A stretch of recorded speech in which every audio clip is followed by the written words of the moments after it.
John Boyne the novel The Boy in the Striped Pajamas ਦਾ ਪੰਜਾਬੀ ਅਨੁਵਾਦਕ ਗੁਰਚਰਨ ਸਿੰਘ ਜੈਤੋ।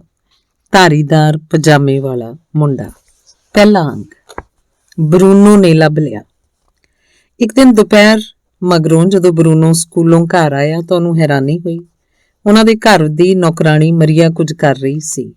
ਉਹ ਅਕਸਰ ਆਪਣਾ ਸਿਰ ਨੀਵਾਂ ਕਰਕੇ ਰੱਖਦੀ ਤੇ ਫਰਸ਼ ਤੇ ਪਏ ਕਾਲੀਨ ਵੱਲ ਦੇਖਦੀ ਰਹਿੰਦੀ ਤੇ ਉੱਤੇ ਵੱਲ ਕਦੇ ਵੀ ਨਾ ਦੇਖਦੀ। ਮਰੀਆ ਉਸਦੇ ਸੌਣ ਕਮਰੇ 'ਚ ਸੀ। ਉਹ ਅਲਮਾਰੀ ਵਿੱਚੋਂ ਚੀਜ਼ਾਂ ਕੱਢ ਕੇ 4 ਲੱਕੜ ਦੇ ਬਕਸਿਆਂ 'ਚ ਰੱਖੀ ਜਾ ਰਹੀ ਸੀ।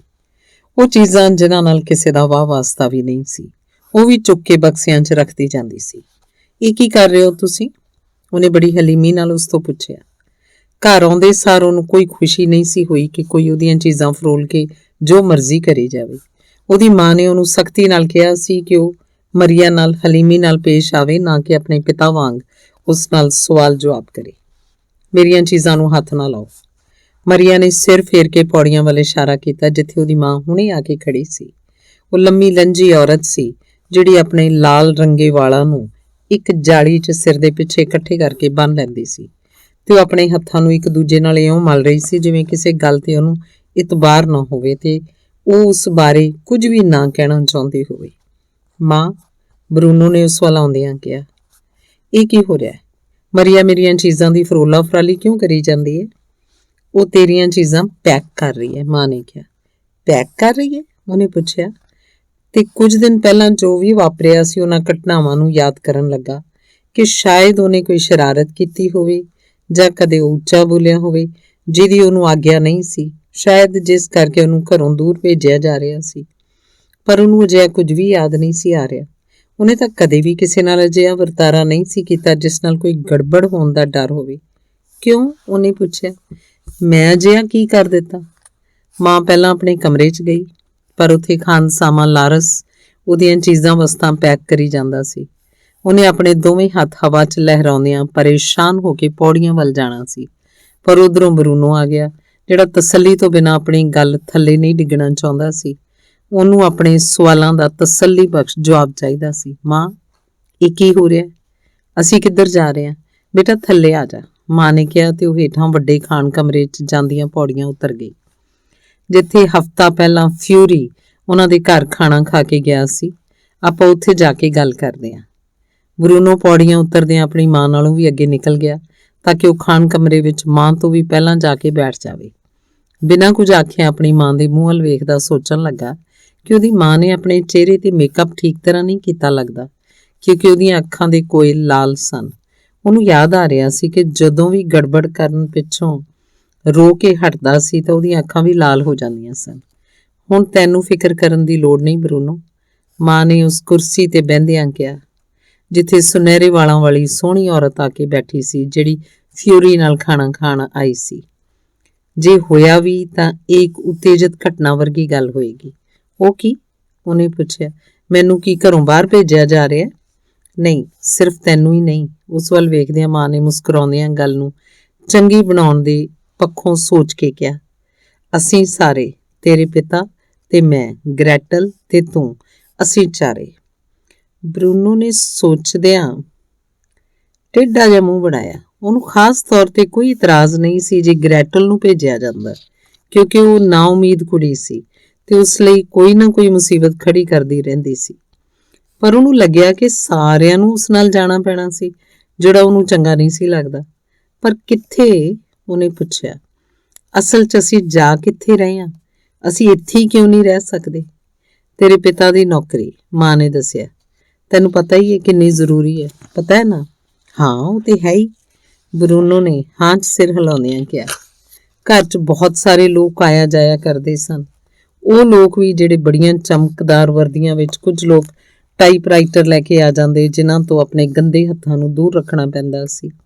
ਉਹ ਲੋਕ ਉਹਦੇ ਪਿਤਾ ਨਾਲ ਬੜੀ ਹਲੀਮੀ ਨਾਲ ਪੇਸ਼ ਆਇਆ ਕਰਦੇ ਸਨ ਤੇ ਉਹ ਆਪਸ 'ਚ ਗੱਲਾਂ ਕਰਦੇ ਕਿ ਉਹਦੇ ਪਿਤਾ ਫਿਊਰੀ ਦੀਆਂ ਵੱਡੀਆਂ ਯੋਜਨਾਵਾਂ ਤੇ ਨਜ਼ਰਸਾਨੀ ਰੱਖਿਆ ਕਰਦੇ ਸਨ।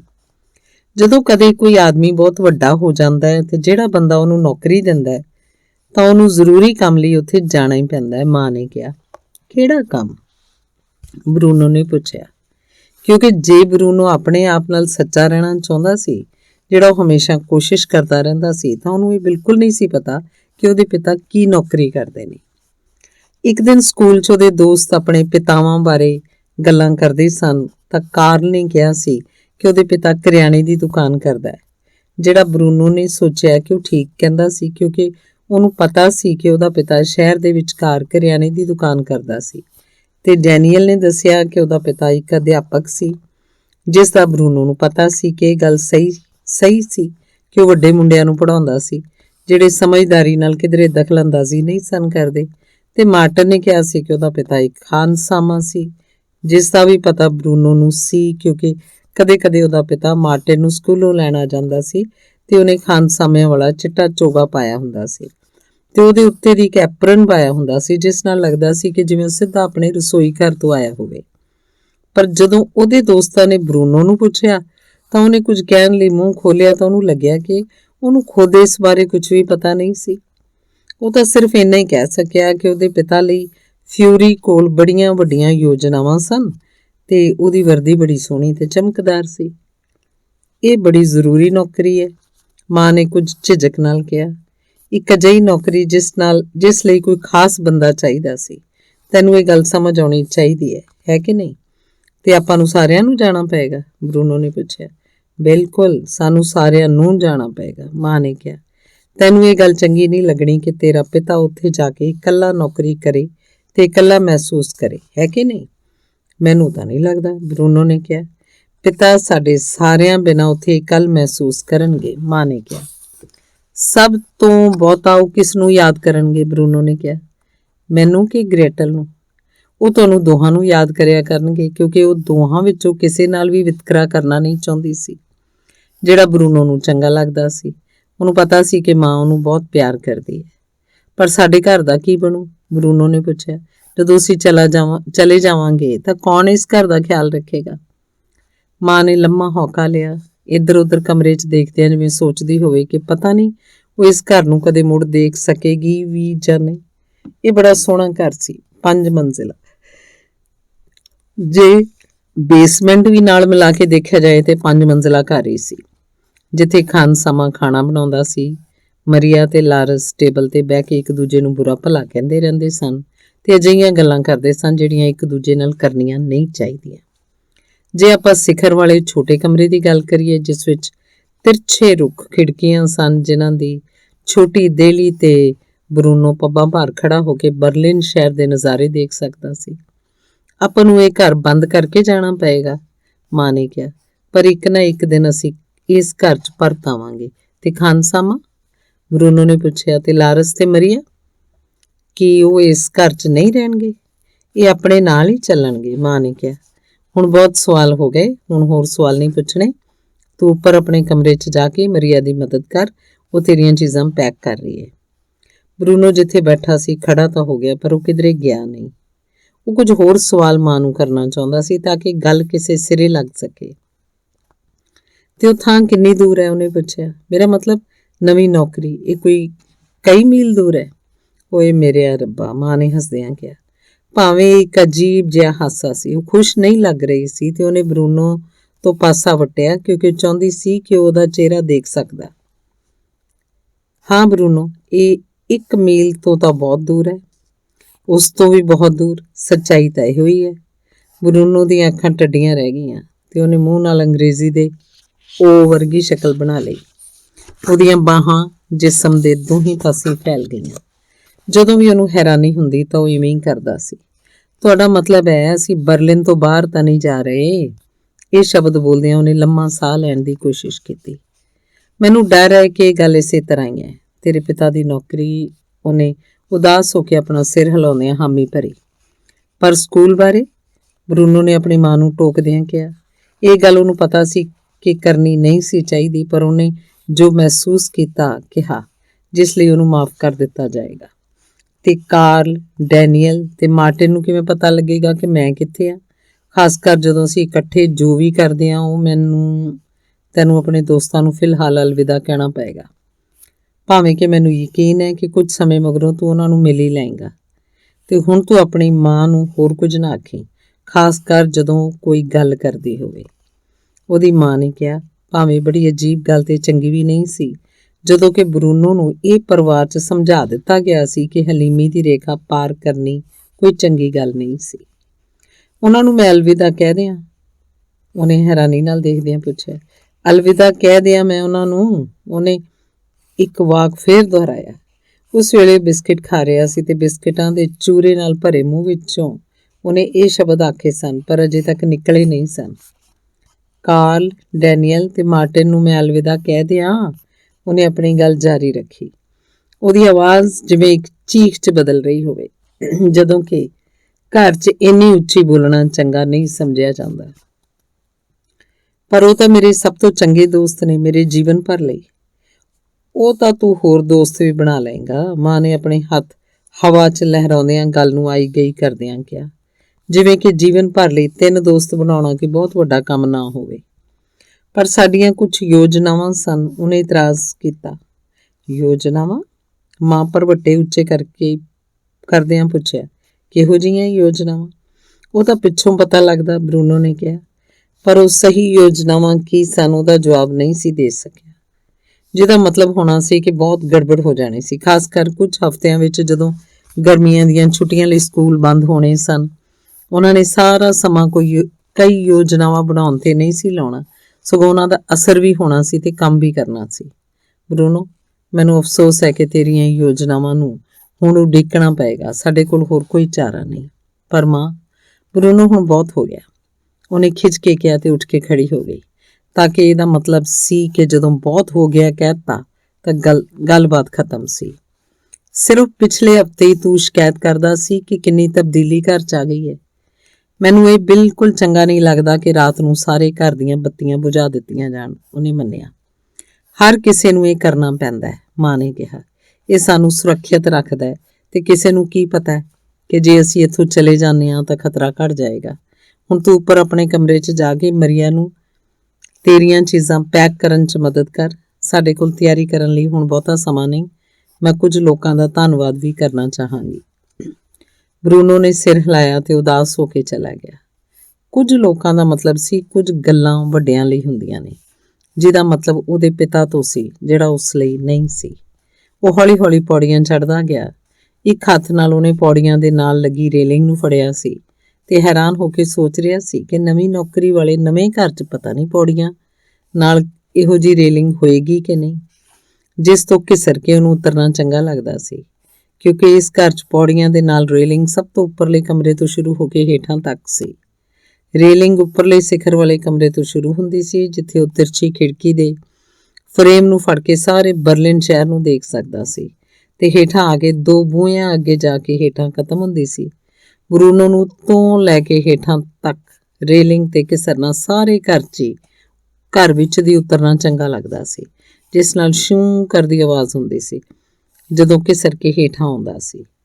ਉੱਪਰਲੀ ਮੰਜ਼ਿਲ ਤੋਂ ਹੇਠਲੀ ਦੂਜੀ ਤੇ, ਜਿੱਥੇ ਮਾਂ ਤੇ ਪਿਤਾ ਜੀ ਦੇ ਕਮਰੇ ਸਨ, ਤੇ ਇੱਕ ਵੱਡਾ ਬਾਥਰੂਮ ਸੀ ਜਿੱਥੇ ਉਹਨੂੰ ਅੰਦਰ ਜਾਣ ਦੀ ਇਜਾਜ਼ਤ ਨਹੀਂ ਸੀ।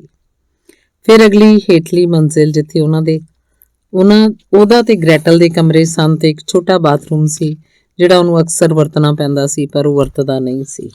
ਤੇ ਸਭ ਤੋਂ ਹੇਠਲੀ ਮੰਜ਼ਿਲ, ਜਿੱਥੇ ਰੇਲਿੰਗ ਤੋਂ ਥੱਲੇ ਡਿੱਗਣਾ ਪੈਂਦਾ ਸੀ ਤੇ ਆਪਣੇ ਪੈਰਾਂ ਤੇ ਖੜੇ ਹੋਣਾ ਪੈਂਦਾ ਸੀ, ਨਹੀਂ ਤਾਂ ਤੁਹਾਡੇ ਵਿਰੁੱਧ 5 ਪੁਆਇੰਟ ਦਰਜ ਹੋ ਜਾਇਆ ਕਰਦੇ ਸਨ ਤੇ ਮੁੜ ਕੇ ਉੱਪਰੋਂ ਹੇਠਾਂ ਤੱਕ ਮੁੜ ਉਹੀ ਸਿਲਸਿਲਾ ਸ਼ੁਰੂ ਕਰਨਾ ਪੈਂਦਾ ਸੀ। ਪੌੜੀਆਂ ਵਾਲੀ ਰੇਲਿੰਗ ਸਭ ਤੋਂ ਚੰਗੀ ਸੀ ਇਸ ਘਰ 'ਚ ਪੌੜੀਆਂ ਵਾਲੀ ਰੇਲਿੰਗ ਸਭ ਤੋਂ ਵਧੀਆ ਸੀ। ਇੱਕ ਗੱਲ ਹੋਰ ਕਿ ਦਾਦਾ ਤੇ ਦਾਦੀ ਨੇੜੇ ਹੀ ਰਹਿੰਦੇ ਸਨ, ਤੇ ਜਦੋਂ ਵੀ ਇਹ ਸੋਚਦਾ ਤਾਂ ਉਹਨੂੰ ਹੈਰਾਨੀ ਹੁੰਦੀ ਕਿ ਉਹ ਵੀ ਨਵੀਂ ਨੌਕਰੀ ਕਰਕੇ ਉਹਨਾਂ ਦੇ ਨਾਲ ਹੀ ਜਾਣਗੇ, ਤੇ ਜਦੋਂ ਵੀ ਉਹ ਇਸ ਬਾਰੇ ਸੋਚਦਾ ਤੇ ਉਹਨੂੰ ਲੱਗਦਾ ਕਿ ਉਹਨਾਂ ਨੂੰ ਪਿੱਛੇ ਨਹੀਂ ਛੱਡਿਆ ਜਾ ਸਕਦਾ। ਕਿਸੇ ਨੂੰ ਵੀ ਗ੍ਰੈਟਲ ਦੀ ਲੋੜ ਨਹੀਂ ਸੀ, ਕਿਉਂਕਿ ਉਹ ਨਾ ਉਮੀਦੀ ਵਰਗਾ ਹੀ ਕੇਸ ਬਣ ਚੁੱਕੀ ਸੀ। ਕਿੰਨਾ ਚੰਗਾ ਹੋਣਾ ਸੀ ਜੇ ਉਹ ਘਰ ਦਾ ਖਿਆਲ ਰੱਖਣ ਵਾਸਤੇ ਇੱਥੇ ਹੀ ਰਹੇ। ਪਰ ਦਾਦਾ ਤੇ ਦਾਦੀ ਦਾ ਮਾਮਲਾ ਇੱਕ ਵੱਖਰਾ ਸੀ। ਬਰੂਨੋ ਆਪਣੇ ਕਮਰੇ ਵੱਲ ਹੌਲੀ-ਹੌਲੀ ਪੌੜੀਆਂ ਚੜ੍ਹ ਰਿਹਾ ਸੀ, ਪਰ ਉੱਤੇ ਜਾਣ ਤੋਂ ਪਹਿਲਾਂ ਉਹਨੇ ਹੇਠਲੀ ਮੰਜ਼ਿਲ ਵੱਲ ਦੇਖਿਆ। ਜਦੋਂ ਮਾਂ ਪਿਤਾ ਦੇ ਦਫ਼ਤਰ ਅੰਦਰ ਜਾ ਰਹੀ ਸੀ, ਜਿਹੜਾ ਖਾਣ ਵਾਲੇ ਕਮਰੇ ਦੇ ਸਾਹਮਣੇ ਸੀ। ਇਸ ਦਫ਼ਤਰ 'ਚ ਬਰੂਨੋ ਲਈ ਜਾਣਾ ਹਮੇਸ਼ਾ ਲਈ ਸਖਤ ਮਨਾ ਸੀ, ਭਾਵੇਂ ਕੁਝ ਵੀ ਹੋ ਜਾਏ। ਮਾਂ ਨੂੰ ਉੱਚੀ ਗੱਲਾਂ ਕਰਦਿਆਂ ਉਹਨੇ ਸੁਣਿਆ ਤੇ ਪਿਤਾ ਉਸ ਨਾਲੋਂ ਵੀ ਉੱਚੀ ਆਵਾਜ਼ 'ਚ ਬੋਲ ਰਹੇ ਸਨ। ਇੰਨੇ 'ਚ ਦਫ਼ਤਰ ਦਾ ਬੂਹਾ ਬੰਦ ਹੋ ਗਿਆ ਤੇ ਉਹਨਾਂ ਦੀ ਗੱਲਬਾਤ ਬੰਦ ਹੋ ਗਈ। ਉਸ ਪਿੱਛੋਂ ਬਰੂਨੋ ਨੂੰ ਕੁਝ ਸੁਣਾਈ ਨਹੀਂ ਦਿੱਤਾ ਤੇ ਉਹਨੇ ਸੋਚਿਆ ਕਿ ਹੁਣ ਉਹਨੂੰ ਆਪਣੇ ਕਮਰੇ 'ਚ ਚਲੇ ਜਾਣਾ ਚਾਹੀਦਾ ਹੈ। ਉਹਨੇ ਮਰੀਆ ਤੋਂ ਪੈਕਿੰਗ ਵਾਲਾ ਕੰਮ ਅੱਗੇ ਕਰਨਾ ਸ਼ੁਰੂ ਕਰ ਦਿੱਤਾ। ਜੇ ਉਹ ਅਜਿਹਾ ਨਾ ਕਰਦਾ ਤਾਂ ਉਹਨੇ ਅਲਮਾਰੀ ਵਿੱਚ ਉਹਦੀਆਂ ਚੀਜ਼ਾਂ ਬੇਪਰਵਾਹੀ ਨਾਲ ਇੱਧਰ ਉੱਧਰ ਕਰ ਦੇਣੀਆਂ ਸਨ ਤੇ ਉਹ ਚੀਜ਼ਾਂ ਵੀ ਜਿਹੜੀਆਂ ਅਲਮਾਰੀ 'ਚ ਉਹਨੇ ਖਾਸ ਲੁਕੋ ਕੇ ਰੱਖੀਆਂ ਸਨ, ਜਿਨ੍ਹਾਂ ਨਾਲ ਕਿਸੇ ਦਾ ਕੋਈ ਵਾਹ ਵਾਸਤਾ ਵੀ ਨਹੀਂ ਸੀ। ਅੰਗ ਦੂਸਰਾ, ਨਵਾਂ ਘਰ। ਜਦੋਂ ਉਹਨੇ ਪਹਿਲੀ ਵਾਰ ਨਵਾਂ ਘਰ ਦੇਖਿਆ ਤਾਂ ਉਹਦੀਆਂ ਅੱਖਾਂ ਅੱਡੀਆਂ ਰਹਿ ਗਈਆਂ। ਉਹਦੇ ਮੂੰਹ ਨੇ ਅੰਗਰੇਜ਼ੀ ਦਾ ਓ ਬਣਾਇਆ ਤੇ ਬਾਹਾਂ ਫੈਲ ਕੇ ਸਰੀਰ ਦੇ ਦੋਹੀਂ ਪਾਸੇ ਤਣ ਗਈਆਂ। ਇਸ ਘਰ ਦੀ ਹਰ ਚੀਜ਼ ਪੁਰਾਣੇ ਘਰ ਦੇ ਉਲਟ ਸੀ। ਉਹਨੂੰ ਯਕੀਨ ਨਹੀਂ ਸੀ ਹੋ ਰਿਹਾ ਕਿ ਉਹ ਸਾਰੇ ਅਸਲ 'ਚ ਇਸ ਘਰ 'ਚ ਰਹਿਣ ਜਾ ਰਹੇ ਸਨ। ਬਰਲਿਨ ਵਾਲਾ ਘਰ ਇੱਕ ਸ਼ਾਂਤ ਜਿਹੀ ਵੱਡੀ ਗਲੀ 'ਚ ਸੀ, ਜਿਹਦੇ ਨਾਲ-ਨਾਲ ਹੋਰ ਵੱਡੇ ਘਰ ਵੀ ਸਨ। ਉਹਨਾਂ ਦੇ ਘਰ ਵਰਗੇ ਉਹਨਾਂ ਘਰਾਂ ਨੂੰ ਦੇਖਣਾ ਚੰਗਾ ਲੱਗਦਾ ਸੀ ਕਿਉਂਕਿ ਉਹ ਸਾਰੇ ਉਹਨਾਂ ਦੇ ਘਰ ਵਰਗੇ ਹੀ ਸਨ। ਪਰ ਜਿਹੜੇ ਘਰਾਂ 'ਚ ਉਹ ਮੁੰਡੇ ਰਹਿੰਦੇ ਸਨ, ਜਿਨ੍ਹਾਂ ਨਾਲ ਉਹ ਖੇਡਦਾ ਹੁੰਦਾ ਸੀ ਤੇ ਜਿਨ੍ਹਾਂ ਨਾਲ ਉਹ ਨਹੀਂ ਖੇਡਦਾ ਸੀ, ਉਹਨਾਂ ਨਾਲ ਕੋਈ ਵਾਹ ਵਾਸਤਾ ਨਹੀਂ ਸੀ ਲੋੜੀਂਦਾ। ਨਵਾਂ ਘਰ ਇੱਕ ਖਾਲੀ ਥਾਂ ਤੇ ਇਕੱਲਾ ਹੀ ਸੀ। ਕੋਈ ਵੀ ਹੋਰ ਨੇੜੇ ਘਰ ਨਹੀਂ ਨਜ਼ਰ ਆਉਂਦਾ ਸੀ। ਇਹਦਾ ਮਤਲਬ ਸੀ ਕਿ ਨੇੜੇ ਤੇੜੇ ਹੋਰ ਪਰਿਵਾਰ ਨਹੀਂ ਸਨ ਤੇ ਨਾ ਹੀ ਕੋਈ ਅਜਿਹਾ ਦੋਸਤ ਜਿਸ ਨਾਲ ਉਹ ਖੇਡ ਸਕਦਾ ਸੀ। ਨਾ ਦੋਸਤ ਹੋਣਗੇ ਤੇ ਨਾ ਹੀ ਕੋਈ ਝਗੜਾ ਝੇੜਾ। ਬਰਲਿਨ ਵਾਲਾ ਘਰ ਬਹੁਤ ਵੱਡਾ ਸੀ। ਭਾਵੇਂ ਉਹ ਉਸ ਘਰ 'ਚ 9 ਸਾਲ ਰਿਹਾ ਸੀ, ਪਰ ਫਿਰ ਵੀ ਅਜਿਹੀਆਂ ਥਾਵਾਂ ਤੇ ਕੋਨੇ ਸਨ ਜਿਹੜੇ ਉਹਨੇ ਅਜੇ ਵੇਖੇ ਵੀ ਨਹੀਂ ਸਨ। ਕੁਝ ਅਜਿਹੇ ਕਮਰੇ ਵੀ ਸਨ ਜਿਵੇਂ ਉਹਦੇ ਪਿਤਾ ਦੇ ਦਫ਼ਤਰ ਵਰਗੇ, ਜਿਸ 'ਚ ਉਹਨੂੰ ਜਾਣ ਦੀ ਆਗਿਆ ਨਹੀਂ ਸੀ, ਭਾਵੇਂ ਕੁਝ ਵੀ ਪਿਆ ਹੋਵੇ, ਜਿੱਥੇ ਉਹਨੇ ਮੁਸ਼ਕਲ ਨਾਲ ਵੀ ਅੰਦਰ ਜਾ ਕੇ ਦੇਖਿਆ ਹੋਏਗਾ। ਨਵੇਂ ਘਰ 'ਚ 3 ਮੰਜ਼ਿਲਾਂ ਸਨ। ਉੱਪਰਲੀ ਮੰਜ਼ਿਲ ਜਿੱਥੇ 3 ਕਮਰੇ ਸਨ, ਇੱਕੋ ਬਾਥਰੂਮ ਸੀ। ਹੇਠਲੀ ਮੰਜ਼ਿਲ ਤੇ ਇੱਕ ਰਸੋਈ ਘਰ ਤੇ ਖਾਣਾ ਖਾਣ ਵਾਲਾ ਕਮਰਾ ਸੀ ਤੇ ਇੱਕ ਨਵਾਂ ਦਫ਼ਤਰ ਸੀ, ਜਿਹੜਾ ਉਹਦੇ ਪਿਤਾ ਲਈ ਸੀ, ਜਿਸ 'ਚ ਉਹਨੇ ਸੋਚਿਆ ਸੀ ਕਿ ਪੁਰਾਣੇ ਦਫ਼ਤਰ ਵਾਂਗ ਇਸ 'ਚ ਜਾਣ ਦੀ ਉਹਨੂੰ ਆਗਿਆ ਨਹੀਂ ਸੀ, ਤੇ ਇੱਕ ਬੇਸਮੈਂਟ ਜਿੱਥੇ ਨੌਕਰ ਸੌਂਦੇ ਸਨ। ਬਰਲਿਨ ਵਾਲੇ ਘਰ ਦੇ ਆਲੇ ਦੁਆਲੇ ਵੱਡੀਆਂ ਚੌੜੀਆਂ ਗਲੀਆਂ ਸਨ ਜਿੱਥੇ ਵੱਡੇ ਵੱਡੇ ਮਕਾਨ ਸਨ। ਜਦੋਂ ਤੁਸੀਂ ਸ਼ਹਿਰ ਦੇ ਵਿਚਕਾਰ ਵਾਲੇ ਇਲਾਕੇ ਜਾਂਦੇ ਹੋ ਤਾਂ ਉੱਥੇ ਬਹੁਤ ਸਾਰੇ ਲੋਕ ਤੁਰੇ ਫਿਰਦੇ ਤੁਹਾਨੂੰ ਮਿਲ ਜਾਣਗੇ ਤੇ ਇੱਕ ਦੂਜੇ ਨਾਲ ਗੱਲਾਂ ਕਰਦੇ ਵੇਖੇ ਜਾ ਸਕਦੇ ਹੈ। ਤੇ ਕੁਝ ਅਜਿਹੇ ਵੀ ਸਨ ਜਿਨ੍ਹਾਂ ਨੂੰ ਕਿਧਰੇ ਜਾਣ ਦੀ ਜਲਦੀ ਸੀ ਤੇ ਉਹ ਕਹਿੰਦੇ ਸਨ ਕਿ ਉਹਨਾਂ ਕੋਲ ਗੱਲ ਕਰਨ ਦਾ ਸਮਾਂ ਨਹੀਂ ਹੈ। ਅੱਜ ਨਹੀਂ, ਉਹਨਾਂ ਕੋਲ ਸੈਂਕੜੇ ਕੰਮ ਸਨ ਕਰਨ ਲਈ। ਦੁਕਾਨਾਂ ਸਨ ਜਿਨ੍ਹਾਂ ਦਾ ਮੱਥਾ ਬੜਾ ਸਜਾਇਆ ਹੋਇਆ ਸੀ। ਫਲਾਂ ਤੇ ਸਬਜ਼ੀਆਂ ਵਾਲੀਆਂ ਦੁਕਾਨਾਂ ਸਨ ਜਿਨ੍ਹਾਂ ਵਿੱਚ ਸਬਜ਼ੀਆਂ ਸਜਾ ਕੇ ਢੇਰ ਲਾਏ ਹੁੰਦੇ ਸਨ। ਬੰਦ ਗੋਭੀ, ਗਾਜਰਾਂ, ਫੁੱਲ ਗੋਭੀ ਤੇ ਮੱਕੀ ਦੀਆਂ ਛੱਲੀਆਂ। ਕਈ ਥਾਵਾਂ ਤੇ ਭੁੱਕਾਂ ਵਾਲੀਆਂ ਸਬਜ਼ੀਆਂ ਦੇ ਢੇਰਾਂ ਦੇ ਢੇਰ ਲੱਗੇ ਹੋਏ। ਸ਼ਲਗਮ, ਮਸ਼ਰੂਮ ਤੇ ਪੁੰਗਰੀਆਂ ਹੋਈਆਂ ਦਾਲਾਂ, ਸਲਾਦ ਦੇ ਪੱਤੇ, ਹਰੀਆਂ ਫਲੀਆਂ, ਤੋਰੀਆਂ ਤੇ ਜੜ੍ਹਾਂ ਵਾਲੀਆਂ ਹਰੀਆਂ ਸਬਜ਼ੀਆਂ ਦੇ ਢੇਰ ਦੇਖ ਸਕਦੇ ਸਾਂ। ਕਦੇ-ਕਦੇ ਉਹ ਇਹਨਾਂ ਦੁਕਾਨਾਂ ਅੱਗੇ ਖੜ ਕੇ ਆਪਣੀਆਂ ਅੱਖਾਂ ਬੰਦ ਕਰ ਲੈਂਦਾ ਸੀ ਤਾਂ ਕਿ ਉਹਨਾਂ ਦੀ ਖੁਸ਼ਬੂ ਲੈ ਸਕੇ ਤੇ ਇੰਜ ਕਰਦਿਆਂ ਉਹਦਾ ਸਿਰ ਜੀਵਨ ਦੇ ਇਸ ਮਿੱਠੇ ਸਵਾਦ ਨਾਲ ਘੁੰਮਣ ਲੱਗ ਪੈਂਦਾ ਸੀ। ਪਰ ਨਵੇਂ ਘਰ ਦੇ ਆਲੇ ਦੁਆਲੇ ਕੋਈ ਸੜਕਾਂ ਗਲੀਆਂ ਨਹੀਂ ਸਨ। ਕੋਈ ਇੱਥੇ ਤੇਜ਼ੀ ਨਾਲ ਤੁਰਿਆ ਜਾਂਦਾ ਨਹੀਂ ਸੀ ਦਿਸਦਾ। ਜਦੋਂ ਇੱਥੇ ਉਹ ਆਪਣੀਆਂ ਅੱਖਾਂ ਮੀਚਦਾ ਤਾਂ ਆਲਾ ਦੁਆਲਾ ਠੰਡਾ ਜਿਹਾ ਤੇ ਖਾਲੀ ਖਾਲੀ ਲੱਗਦਾ, ਜਿਵੇਂ ਦੁਨੀਆ 'ਚ ਇਹ ਥਾਂ ਇੱਕ ਕੱਲ ਦੀ ਮਾਰੀ ਹੋਵੇ, ਜਿਵੇਂ ਆਲੇ ਦੁਆਲੇ ਕੁਝ ਵੀ ਨਾ ਹੋਵੇ, ਅਜਿਹਾ ਲੱਗਦਾ ਸੀ। ਬਰਲਿਨ ਵਿੱਚ ਬਾਜ਼ਾਰਾਂ 'ਚ ਮੇਜ਼ ਕੁਰਸੀਆਂ ਲੱਗੇ ਹੁੰਦੇ ਸਨ। ਜਦੋਂ ਕਦੇ ਉਹ ਸਕੂਲੋਂ ਘਰ ਆਉਂਦਾ ਤੇ ਨਾਲ ਉਹਦੇ ਦੋਸਤ ਕਾਰਲ, ਡੈਨੀਅਲ ਤੇ ਮਾਰਟਨ ਹੁੰਦੇ ਤਾਂ ਉਹਨਾਂ ਮੇਜ਼ ਕੁਰਸੀਆਂ ਤੇ ਔਰਤਾਂ ਤੇ ਆਦਮੀ ਬੈਠੇ ਹੁੰਦੇ ਤੇ ਕੁਝ ਝੱਗ ਵਾਲਾ ਡਰਿੰਕ ਪੀ ਰਹੇ ਹੁੰਦੇ ਤੇ ਉੱਚੀ ਉੱਚੀ ਹੱਸ ਰਹੇ ਹੁੰਦੇ। ਜਿਹੜੇ ਲੋਕ ਇਹਨਾਂ ਕੁਰਸੀਆਂ ਮੇਜ਼ਾਂ ਤੇ ਬੈਠੇ ਹੁੰਦੇ ਉਹ ਜ਼ਰੂਰ ਕੋਈ ਮਸਖਰੇ ਲੋਕ ਹੁੰਦੇ ਹੋਣਗੇ। ਉਹ ਸੋਚਦਾ ਕਿ ਉਹ ਕੀ ਕਹਿ ਰਹੇ ਸਨ, ਉਹ ਕੀ ਕਹਿੰਦੇ ਸਨ, ਉਹ ਇੰਨਾ ਜ਼ਰੂਰੀ ਨਹੀਂ ਸੀ, ਪਰ ਕੋਈ ਨਾ ਕੋਈ ਹੱਸਦਾ ਜ਼ਰੂਰ ਦਿਸਦਾ ਸੀ। ਪਰ ਨਵੇਂ ਘਰ 'ਚ ਅਜਿਹਾ ਕੁਝ ਨਵਾਂ ਜ਼ਰੂਰ ਸੀ ਕਿ ਉੱਥੇ ਕੋਈ ਵੀ ਹੱਸਦਾ ਨਹੀਂ ਸੀ। ਬਰੂਨੋ ਸੋਚੀ ਪੈ ਜਾਂਦਾ ਕਿ ਇਸ ਘਰ 'ਚ ਅਜਿਹਾ ਕੀ ਸੀ ਕਿ ਜਿਸ ਤੇ ਨਾ ਕੋਈ ਹੱਸਦਾ ਸੀ, ਨਾ ਹੀ ਖੁਸ਼ ਰਹਿੰਦਾ ਸੀ। ਮੇਰੇ ਖਿਆਲ 'ਚ ਇਹ ਗੱਲ ਚੰਗੀ ਨਹੀਂ ਸੀ। ਨਵੇਂ ਘਰ 'ਚ ਪਹੁੰਚਣ ਤੋਂ ਕੁਝ ਘੰਟਿਆਂ ਮਗਰੋਂ ਬਰੂਨੋ ਨੇ ਵੀ ਕਿਹਾ ਸੀ, ਜਦ ਮਰੀਆ ਉਹਦੇ ਸੂਟਕੇਸ 'ਚੋਂ ਚੀਜ਼ਾਂ ਕੱਢ ਰਹੀ ਸੀ। ਮਰੀਆ ਇਸ ਘਰ 'ਚ ਇਕੱਲੀ ਨੌਕਰਾਣੀ ਨਹੀਂ ਸੀ, ਉੱਥੇ ਹੋਰ 3 ਜਣੇ ਸਨ ਜਿਹੜੇ ਮਾੜਕੂ ਜਿਹੇ ਸਨ, ਜਿਵੇਂ ਹੱਡੀਆਂ ਦੀ ਮੁੱਠ ਹੋਣ, ਤੇ ਜੇ ਇੱਕ ਦੂਜੇ ਨਾਲ ਗੱਲ ਵੀ ਕਰਦੇ ਤਾਂ ਅਣਸੁਣੀ ਆਵਾਜ਼ 'ਚ ਕਰਦੇ। ਉੱਥੇ ਇੱਕ ਬੁੱਢਾ ਬੰਦਾ ਵੀ ਸੀ। ਉਹਨੂੰ ਦੱਸਿਆ ਗਿਆ ਸੀ ਕਿ ਉਹ ਹਰ ਰੋਜ਼ ਸਬਜ਼ੀਆਂ ਬਣਾਉਣ ਵਾਸਤੇ ਹੀ ਸੀ ਤੇ ਖਾਣੇ ਦੇ ਮੇਜ਼ ਤੇ ਜਦੋਂ ਉਹਨਾਂ ਨੇ ਖਾਣਾ ਖਾਣਾ ਸੀ ਤਾਂ ਉਹਨੇ ਉਡੀਕ 'ਚ ਖੜੇ ਰਹਿਣਾ ਸੀ। ਉਹ ਨਾ ਖੁਸ਼ ਲੱਗਦਾ ਸੀ ਤੇ ਥੋੜਾ ਗੁੱਸੇ 'ਚ ਵੀ ਲੱਗਦਾ ਸੀ। ਅਸੀਂ ਇਆਸ਼ੀ ਨਾਲ ਸੋਚ ਨਹੀਂ ਸਕਦੇ। ਮਾਂ ਨੇ 64 ਗਲਾਸਾਂ ਵਾਲੇ ਬਕਸੇ ਨੂੰ ਖੋਲ੍ਹਦਿਆਂ ਕਿਹਾ, ਜਿਹੜਾ ਦਾਦਾ ਦਾਦੀ ਨੇ ਉਹਨੂੰ ਨਵੀਂ ਵਿਆਹੀ ਆਈ ਨੂੰ ਉਪਹਾਰ 'ਚ ਦਿੱਤੇ ਸਨ। ਕੁਝ ਲੋਕ ਸਾਡੇ ਲਈ ਫੈਸਲੇ ਕਰਦੇ ਨੇ। ਬਰੂਨੋ ਨੂੰ ਨਹੀਂ ਸੀ ਪਤਾ ਕਿ ਇਹਨਾਂ ਗੱਲਾਂ ਦਾ ਕੀ ਮਤਲਬ ਸੀ। ਉਹਨੇ ਇੰਜ ਬਹਾਨਾ ਕੀਤਾ ਜਿਵੇਂ ਉਹਨੇ ਇਹ ਗੱਲ ਸੁਣੀ ਨਾ ਹੋਵੇ। ਮੇਰੇ ਖਿਆਲ 'ਚ ਇਹ ਕੋਈ ਚੰਗੀ ਗੱਲ ਨਹੀਂ ਸੀ। ਉਹਨੇ ਦੁਹਰਾਇਆ, ਸਭ ਤੋਂ ਵਧੀਆ ਗੱਲ ਤਾਂ ਇਹ ਹੋਏਗੀ ਕਿ ਅਸੀਂ ਇਹਨੂੰ ਭੁੱਲ ਜਾਈਏ ਤੇ ਘਰ ਵਾਪਸ ਮੁੜ ਜਾਈਏ। ਇੱਕ ਅਨੁਭਵ ਵੀ ਸਹੀ, ਜਿਹੜਾ ਸ਼ਬਦ ਉਹਨਾਂ ਹੁਣੇ ਸਿੱਖਿਆ ਸੀ ਉਹਨੂੰ ਉਹ ਜਿੰਨੀ ਵਾਰੀ ਹੋ ਸਕੇ ਵਰਤਣਾ ਚਾਹੁੰਦਾ ਸੀ। ਮਾਂ ਮੁਸਕਰਾਈ ਤੇ ਉਹਨੇ ਬੜੀ ਸਾਵਧਾਨੀ ਨਾਲ ਗਿਲਾਸ ਮੇਜ਼ ਤੇ ਰੱਖ ਦਿੱਤੇ। ਮੇਰੇ ਕੋਲ ਤੇਰੇ ਲਈ ਇੱਕ ਮਹਾਂਵਾਕ ਹੈ। ਉਹ ਇਹ ਕਿ ਸਾਨੂੰ ਬੁਰੇ ਤੋਂ ਬੁਰੇ ਸਮੇਂ ਦੀ ਵਰਤੋਂ ਵੀ ਚੰਗੇ ਢੰਗ ਨਾਲ ਕਰਨੀ ਚਾਹੀਦੀ ਹੈ।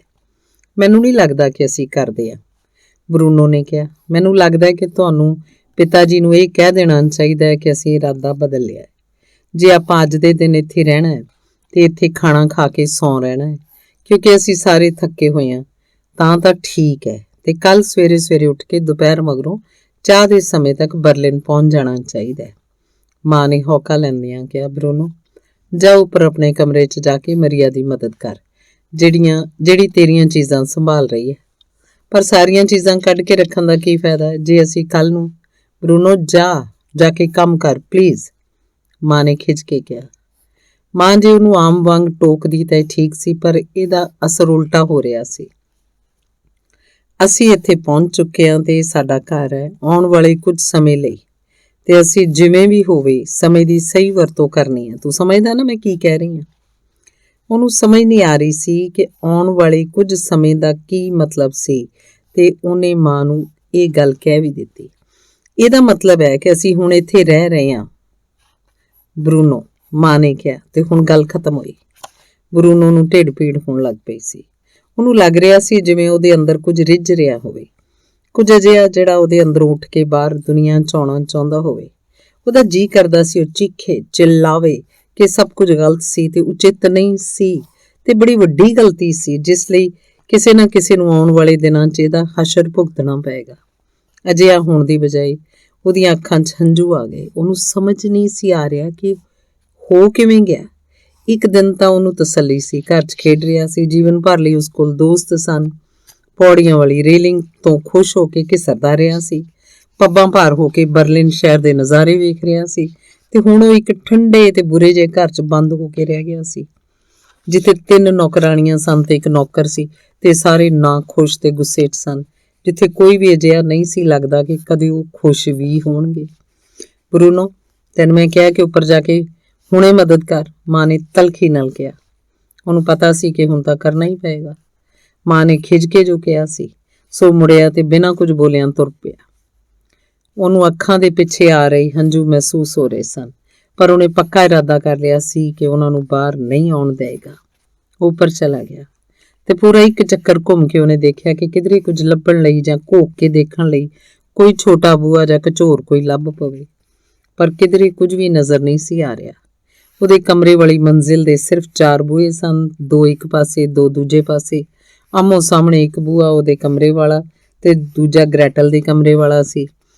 ਇੱਕ ਬੂਹਾ ਮਾਂ ਤੇ ਪਿਤਾ ਦੇ ਕਮਰੇ ਵਾਲਾ ਸੀ ਤੇ ਇੱਕ ਬੂਹਾ ਬਾਥਰੂਮ ਵਾਲਾ ਸੀ। ਇਹ ਕੋਈ ਘਰ ਨਹੀਂ ਸੀ ਤੇ ਨਾ ਕਦੇ ਹੋ ਸਕਦਾ ਸੀ, ਉਹਨੇ ਮੂੰਹ 'ਚ ਕਿਹਾ। ਜੇ ਉਹ ਆਪਣੇ ਕਮਰੇ 'ਚ ਗਿਆ ਤਾਂ ਉਹਦੇ ਸਾਰੇ ਕੱਪੜੇ ਬਿਸਤਰ ਤੇ ਖਿਲਰੇ ਪਏ ਸਨ ਤੇ ਬਾਕੀ ਖਿਡੌਣਿਆਂ ਵਾਲੇ ਤੇ ਕਿਤਾਬਾਂ ਵਾਲੇ ਬਕਸੇ ਅਜੇ ਖੋਲ੍ਹੇ ਹੀ ਨਹੀਂ ਸਨ। ਸਾਫ਼ ਦਿਸ ਰਿਹਾ ਸੀ ਕਿ ਮਰੀਆ ਨੂੰ ਕੁਝ ਕੰਮਾਂ ਦੀ ਪਰਵਾਹ ਹੀ ਨਹੀਂ ਸੀ। ਮਾਂ ਨੇ ਮੈਨੂੰ ਮਦਦ ਕਰਨ ਲਈ ਭੇਜਿਆ, ਉਹਨੇ ਹੌਲੀ ਜਿਹੀ ਕਿਹਾ।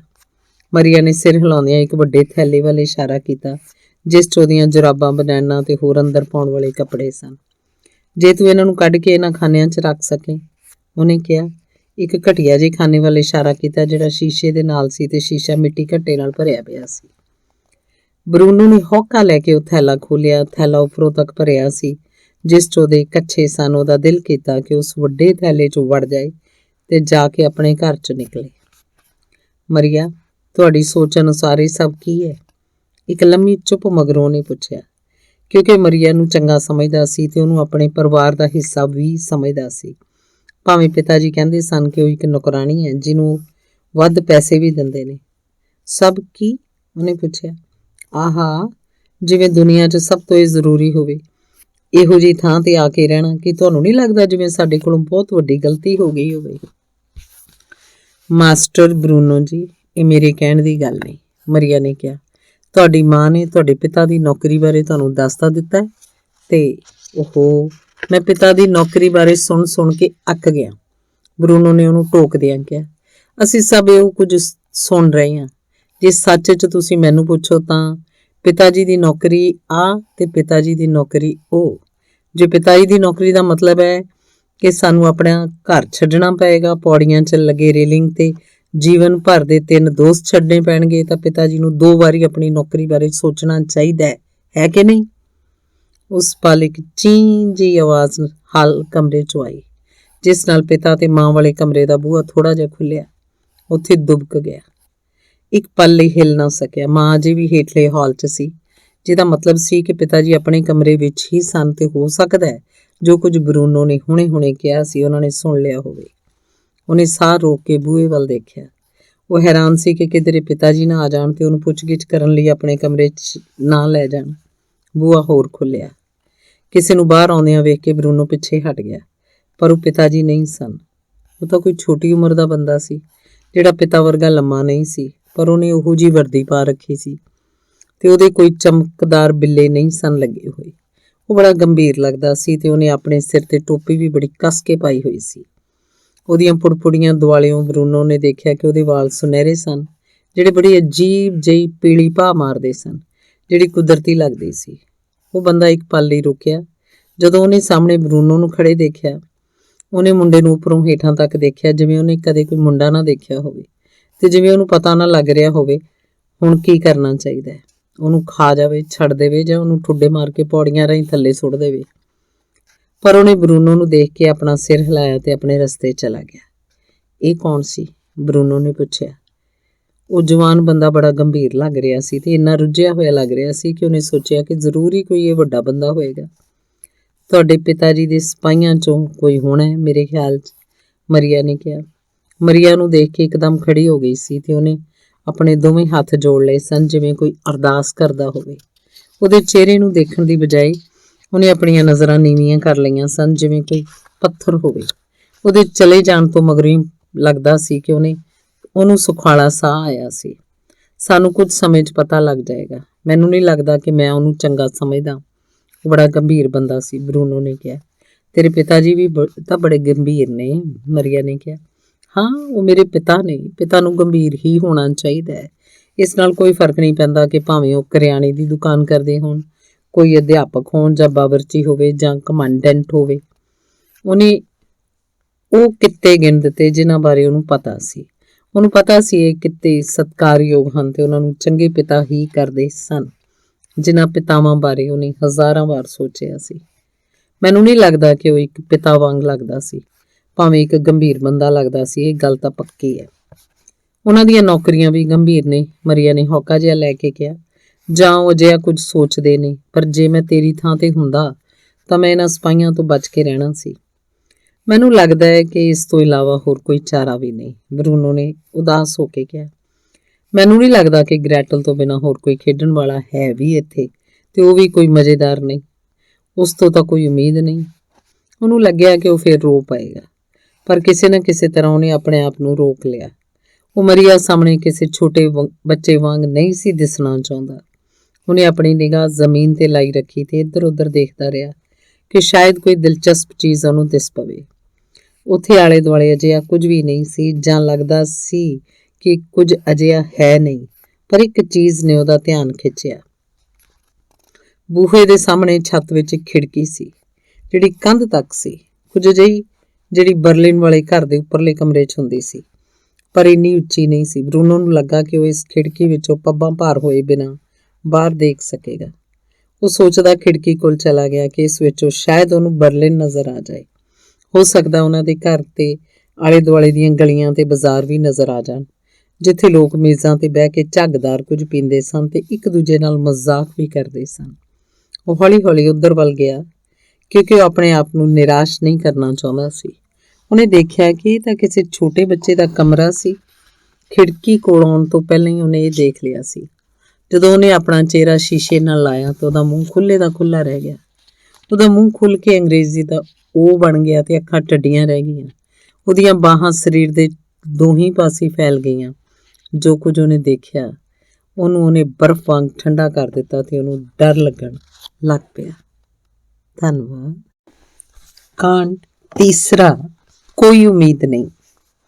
ਬਰੂਨੋ ਸੋਚਦਾ ਕਿ ਕਿੰਨਾ ਚੰਗਾ ਹੁੰਦਾ ਜੇ ਗ੍ਰੈਟਲ ਨੂੰ ਪਿਛਲੇ ਬਰਲਿਨ ਵਾਲੇ ਘਰ 'ਚ ਛੱਡ ਦਿੱਤਾ ਜਾਂਦਾ ਤਾਂ ਉਹ ਘਰ ਦਾ ਖਿਆਲ ਰੱਖਦੀ, ਕਿਉਂਕਿ ਉਹ ਮੁਸੀਬਤ ਤੋਂ ਬਿਨਾਂ ਹੋਰ ਕੁਝ ਵੀ ਨਹੀਂ ਸੀ। ਉਹਨੇ ਪਹਿਲੇ ਦਿਨੋਂ ਉਹਨੂੰ ਦੇਖਿਆ ਸੀ ਕਿ ਉਹਨੇ ਕਈ ਵਾਰ ਗੜਬੜ ਕੀਤੀ ਸੀ। ਗ੍ਰੈਟਲ ਬਰੂਨੋ ਤੋਂ 3 ਸਾਲ ਵੱਡੀ ਸੀ। ਗ੍ਰੈਟਲ ਨੇ ਉਹਨੂੰ ਇਹ ਗੱਲ ਸਾਫ਼ ਕਰ ਦਿੱਤੀ ਸੀ, ਜਿੱਥੋਂ ਤੱਕ ਉਹਨੂੰ ਚੰਗੀ ਤਰ੍ਹਾਂ ਯਾਦ ਸੀ ਕਿ ਜਿੱਥੋਂ ਤੱਕ ਦੁਨਿਆਵੀ ਗੱਲਾਂ ਦਾ ਸਵਾਲ ਸੀ, ਖਾਸ ਦੁਨੀਆ ਦੇ ਘੇਰੇ ਵਿੱਚ ਜੋ ਵੀ ਕੁਝ ਹੁੰਦਾ ਸੀ ਤੇ ਉਹਨਾਂ ਦੋਹਾਂ ਦਾ ਮਤਲਬ ਸੀ ਗ੍ਰੈਟਲ ਹੀ ਮੋਹਰੀ ਹੁੰਦੀ ਸੀ। ਬਰੂਨੋ ਨੂੰ ਇਹ ਮੰਨਣ 'ਚ ਝਿਜਕ ਸੀ ਕਿ ਉਹ ਤੋਂ ਡਰਦਾ ਵੀ ਸੀ, ਪਰ ਜਿੱਥੋਂ ਤੱਕ ਸੱਚਾਈ ਦਾ ਸਵਾਲ ਸੀ ਤੇ ਉਹ ਆਪਣੇ ਆਪ ਨਾਲ ਸੱਚਾ ਰਹਿਣਾ ਚਾਹੁੰਦਾ ਸੀ ਤਾਂ ਇਹ ਗੱਲ ਠੀਕ ਸੀ ਕਿ ਉਹ ਡਰਦਾ ਸੀ ਤੇ ਇਹ ਗੱਲ ਮੰਨਣ ਵਿੱਚ ਉਹਨੂੰ ਕੋਈ ਅੜਿੱਕਾ ਨਹੀਂ ਸੀ। ਗ੍ਰੈਟਲ ਨੂੰ ਕੁਝ ਬੁਰੀਆਂ ਆਦਤਾਂ ਸਨ, ਜਿਵੇਂ ਕਿ ਵੱਡੀਆਂ ਭੈਣਾਂ ਤੋਂ ਇਹ ਉਮੀਦ ਵੀ ਹੈ। ਉਹ ਬਾਥਰੂਮ 'ਚ ਜਾ ਕੇ ਲੰਮਾ ਸਮਾਂ ਬਾਹਰ ਨਹੀਂ ਆਉਂਦੀ ਸੀ, ਉਹ ਵੀ ਸਵੇਰ ਵੇਲੇ, ਤੇ ਉਹਨੂੰ ਕੋਈ ਪਰਵਾਹ ਵੀ ਨਹੀਂ ਸੀ ਕਿ ਜੇ ਬਰੂਨੋ ਬਾਹਰ ਰਹਿ ਜਾਂਦਾ, ਜਦੋਂ ਅੰਦਰ ਜਾਂਦਾ ਤਾਂ ਉਹਦੇ ਪਿੱਛੇ ਜਿੱਥੇ ਵੀ ਉਹ ਜਾਂਦਾ ਉਹ ਆ ਜਾਂਦੀ ਤੇ ਦੇਖਦੀ ਰਹਿੰਦੀ ਕਿ ਉਹ ਕੀ ਕਰਦਾ ਹੈ। ਉਹਦੇ ਕੁਝ ਦੋਸਤ ਵੀ ਨਿਕੰਮੇ ਹੀ ਸਨ, ਜਿਹੜੇ ਉਹਦਾ ਮਜ਼ਾਕ ਉਡਾਉਂਦੇ ਰਹਿੰਦੇ ਸਨ। ਗ੍ਰੈਟਲ ਦੇ ਸਾਰੇ ਦੋਸਤ ਉਹਨੂੰ ਤੰਗ ਕਰਦੇ ਰਹਿੰਦੇ ਸਨ ਤੇ ਉਹਨੂੰ ਤੰਗ ਕਰਕੇ ਖੁਸ਼ ਹੁੰਦੇ ਸਨ, ਖਾਸ ਕਰ ਉਸ ਵੇਲੇ ਜਦੋਂ ਮਾਂ ਤੇ ਮਰੀਆ ਨੇੜੇ ਤੇੜੇ ਨਾ ਹੋਣ। ਬਰੂਨੋ 9 ਨਹੀਂ 6 ਸਾਲ ਦਾ ਹੈ। ਇਹ ਗੱਲ ਉਹਨੇ ਗਾਣੇ ਵਾਂਗ ਗਾ ਕੇ ਆਖੀ ਸੀ ਤੇ ਨਾਲ ਹੀ ਨਾਲ ਉਹ ਉਹਦੀਆਂ ਵੱਖੀਆਂ 'ਚ ਉਂਗਲਾਂ ਮਾਰੀ ਜਾਂਦਾ ਸੀ। ਮੈਂ 6 ਸਾਲ ਦਾ ਨਹੀਂ 9 ਸਾਲ ਦਾ, ਉਹਨੇ ਵਿਰੋਧ ਕਰਦਿਆਂ ਕਿਹਾ ਤੇ ਉੱਥੋਂ ਦੂਰ ਜਾਣਾ ਚਾਹਿਆ। ਤਾਂ ਫਿਰ ਤੂੰ ਇੰਨਾ ਛੋਟਾ ਕਿਉਂ ਹੈ? ਬਾਕੀ 9 ਸਾਲ ਦੇ ਤਾਂ ਤੇਰੇ ਨਾਲੋਂ ਵੱਡੇ ਨੇ, ਉਸ ਦੈਂਤ ਜੇ ਨੇ ਕਿਹਾ ਸੀ। ਇਹੀ ਸੱਚ ਸੀ ਤੇ ਇਹੀ ਗੱਲ ਬਰੂਨੋ ਨੂੰ ਦੁਖੀ ਕਰਦੀ ਸੀ। ਇਹੀ ਦੁੱਖ ਸੀ ਕਿ ਉਹ ਆਪਣੀ ਕਲਾਸ 'ਚ ਸਭ ਤੋਂ ਛੋਟੇ ਕੱਦ ਵਾਲਾ ਮੁੰਡਾ ਸੀ। ਅਸਲ 'ਚ ਬਹੁਤਿਆਂ ਦੇ ਮੁੱਢੇ ਤੱਕ ਹੀ ਆਉਂਦਾ ਸੀ। ਜਦੋਂ ਵੀ ਉਹ ਕਾਰਲ, ਡੈਨੀਅਲ ਤੇ ਮਾਰਟਿਨ ਨਾਲ ਤੁਰਦਾ, ਉਹਨੂੰ ਇਸ ਗੱਲ ਦਾ ਪੱਕਾ ਅਹਿਸਾਸ ਹੁੰਦਾ। ਕਈ ਲੋਕ ਉਹਨੂੰ ਉਹਨਾਂ ਵਿੱਚੋਂ ਕਿਸੇ ਦਾ ਛੋਟਾ ਭਰਾ ਹੀ ਸਮਝਦੇ ਸਨ, ਜਦਕਿ ਉਹਨਾਂ ਤੋਂ ਉਮਰ 'ਚ ਥੋੜਾ ਹੀ ਛੋਟਾ ਸੀ। ਇਸ ਕਰਕੇ ਤੂੰ 6 ਸਾਲ ਦਾ ਹੀ ਹੋਏਗਾ, ਉਸ ਦੈਂਤ ਵਰਗੇ ਮੁੰਡੇ ਨੇ ਕਿਹਾ।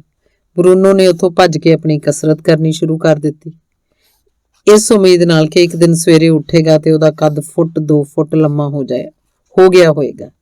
ਇੱਕ ਗੱਲ ਤਾਂ ਘੱਟੋ ਘੱਟ ਚੰਗੀ ਹੋਈ ਸੀ ਕਿ ਨਾ ਉਹ ਬਰਲਿਨ 'ਚ ਹੋਏਗਾ, ਤੇ ਇੱਕ ਚੰਗੀ ਗੱਲ ਤਾਂ ਇਹੋ ਸੀ ਕਿ ਨਾ ਉਹ ਉਹਨੂੰ ਤੰਗ ਕਰਨਗੇ।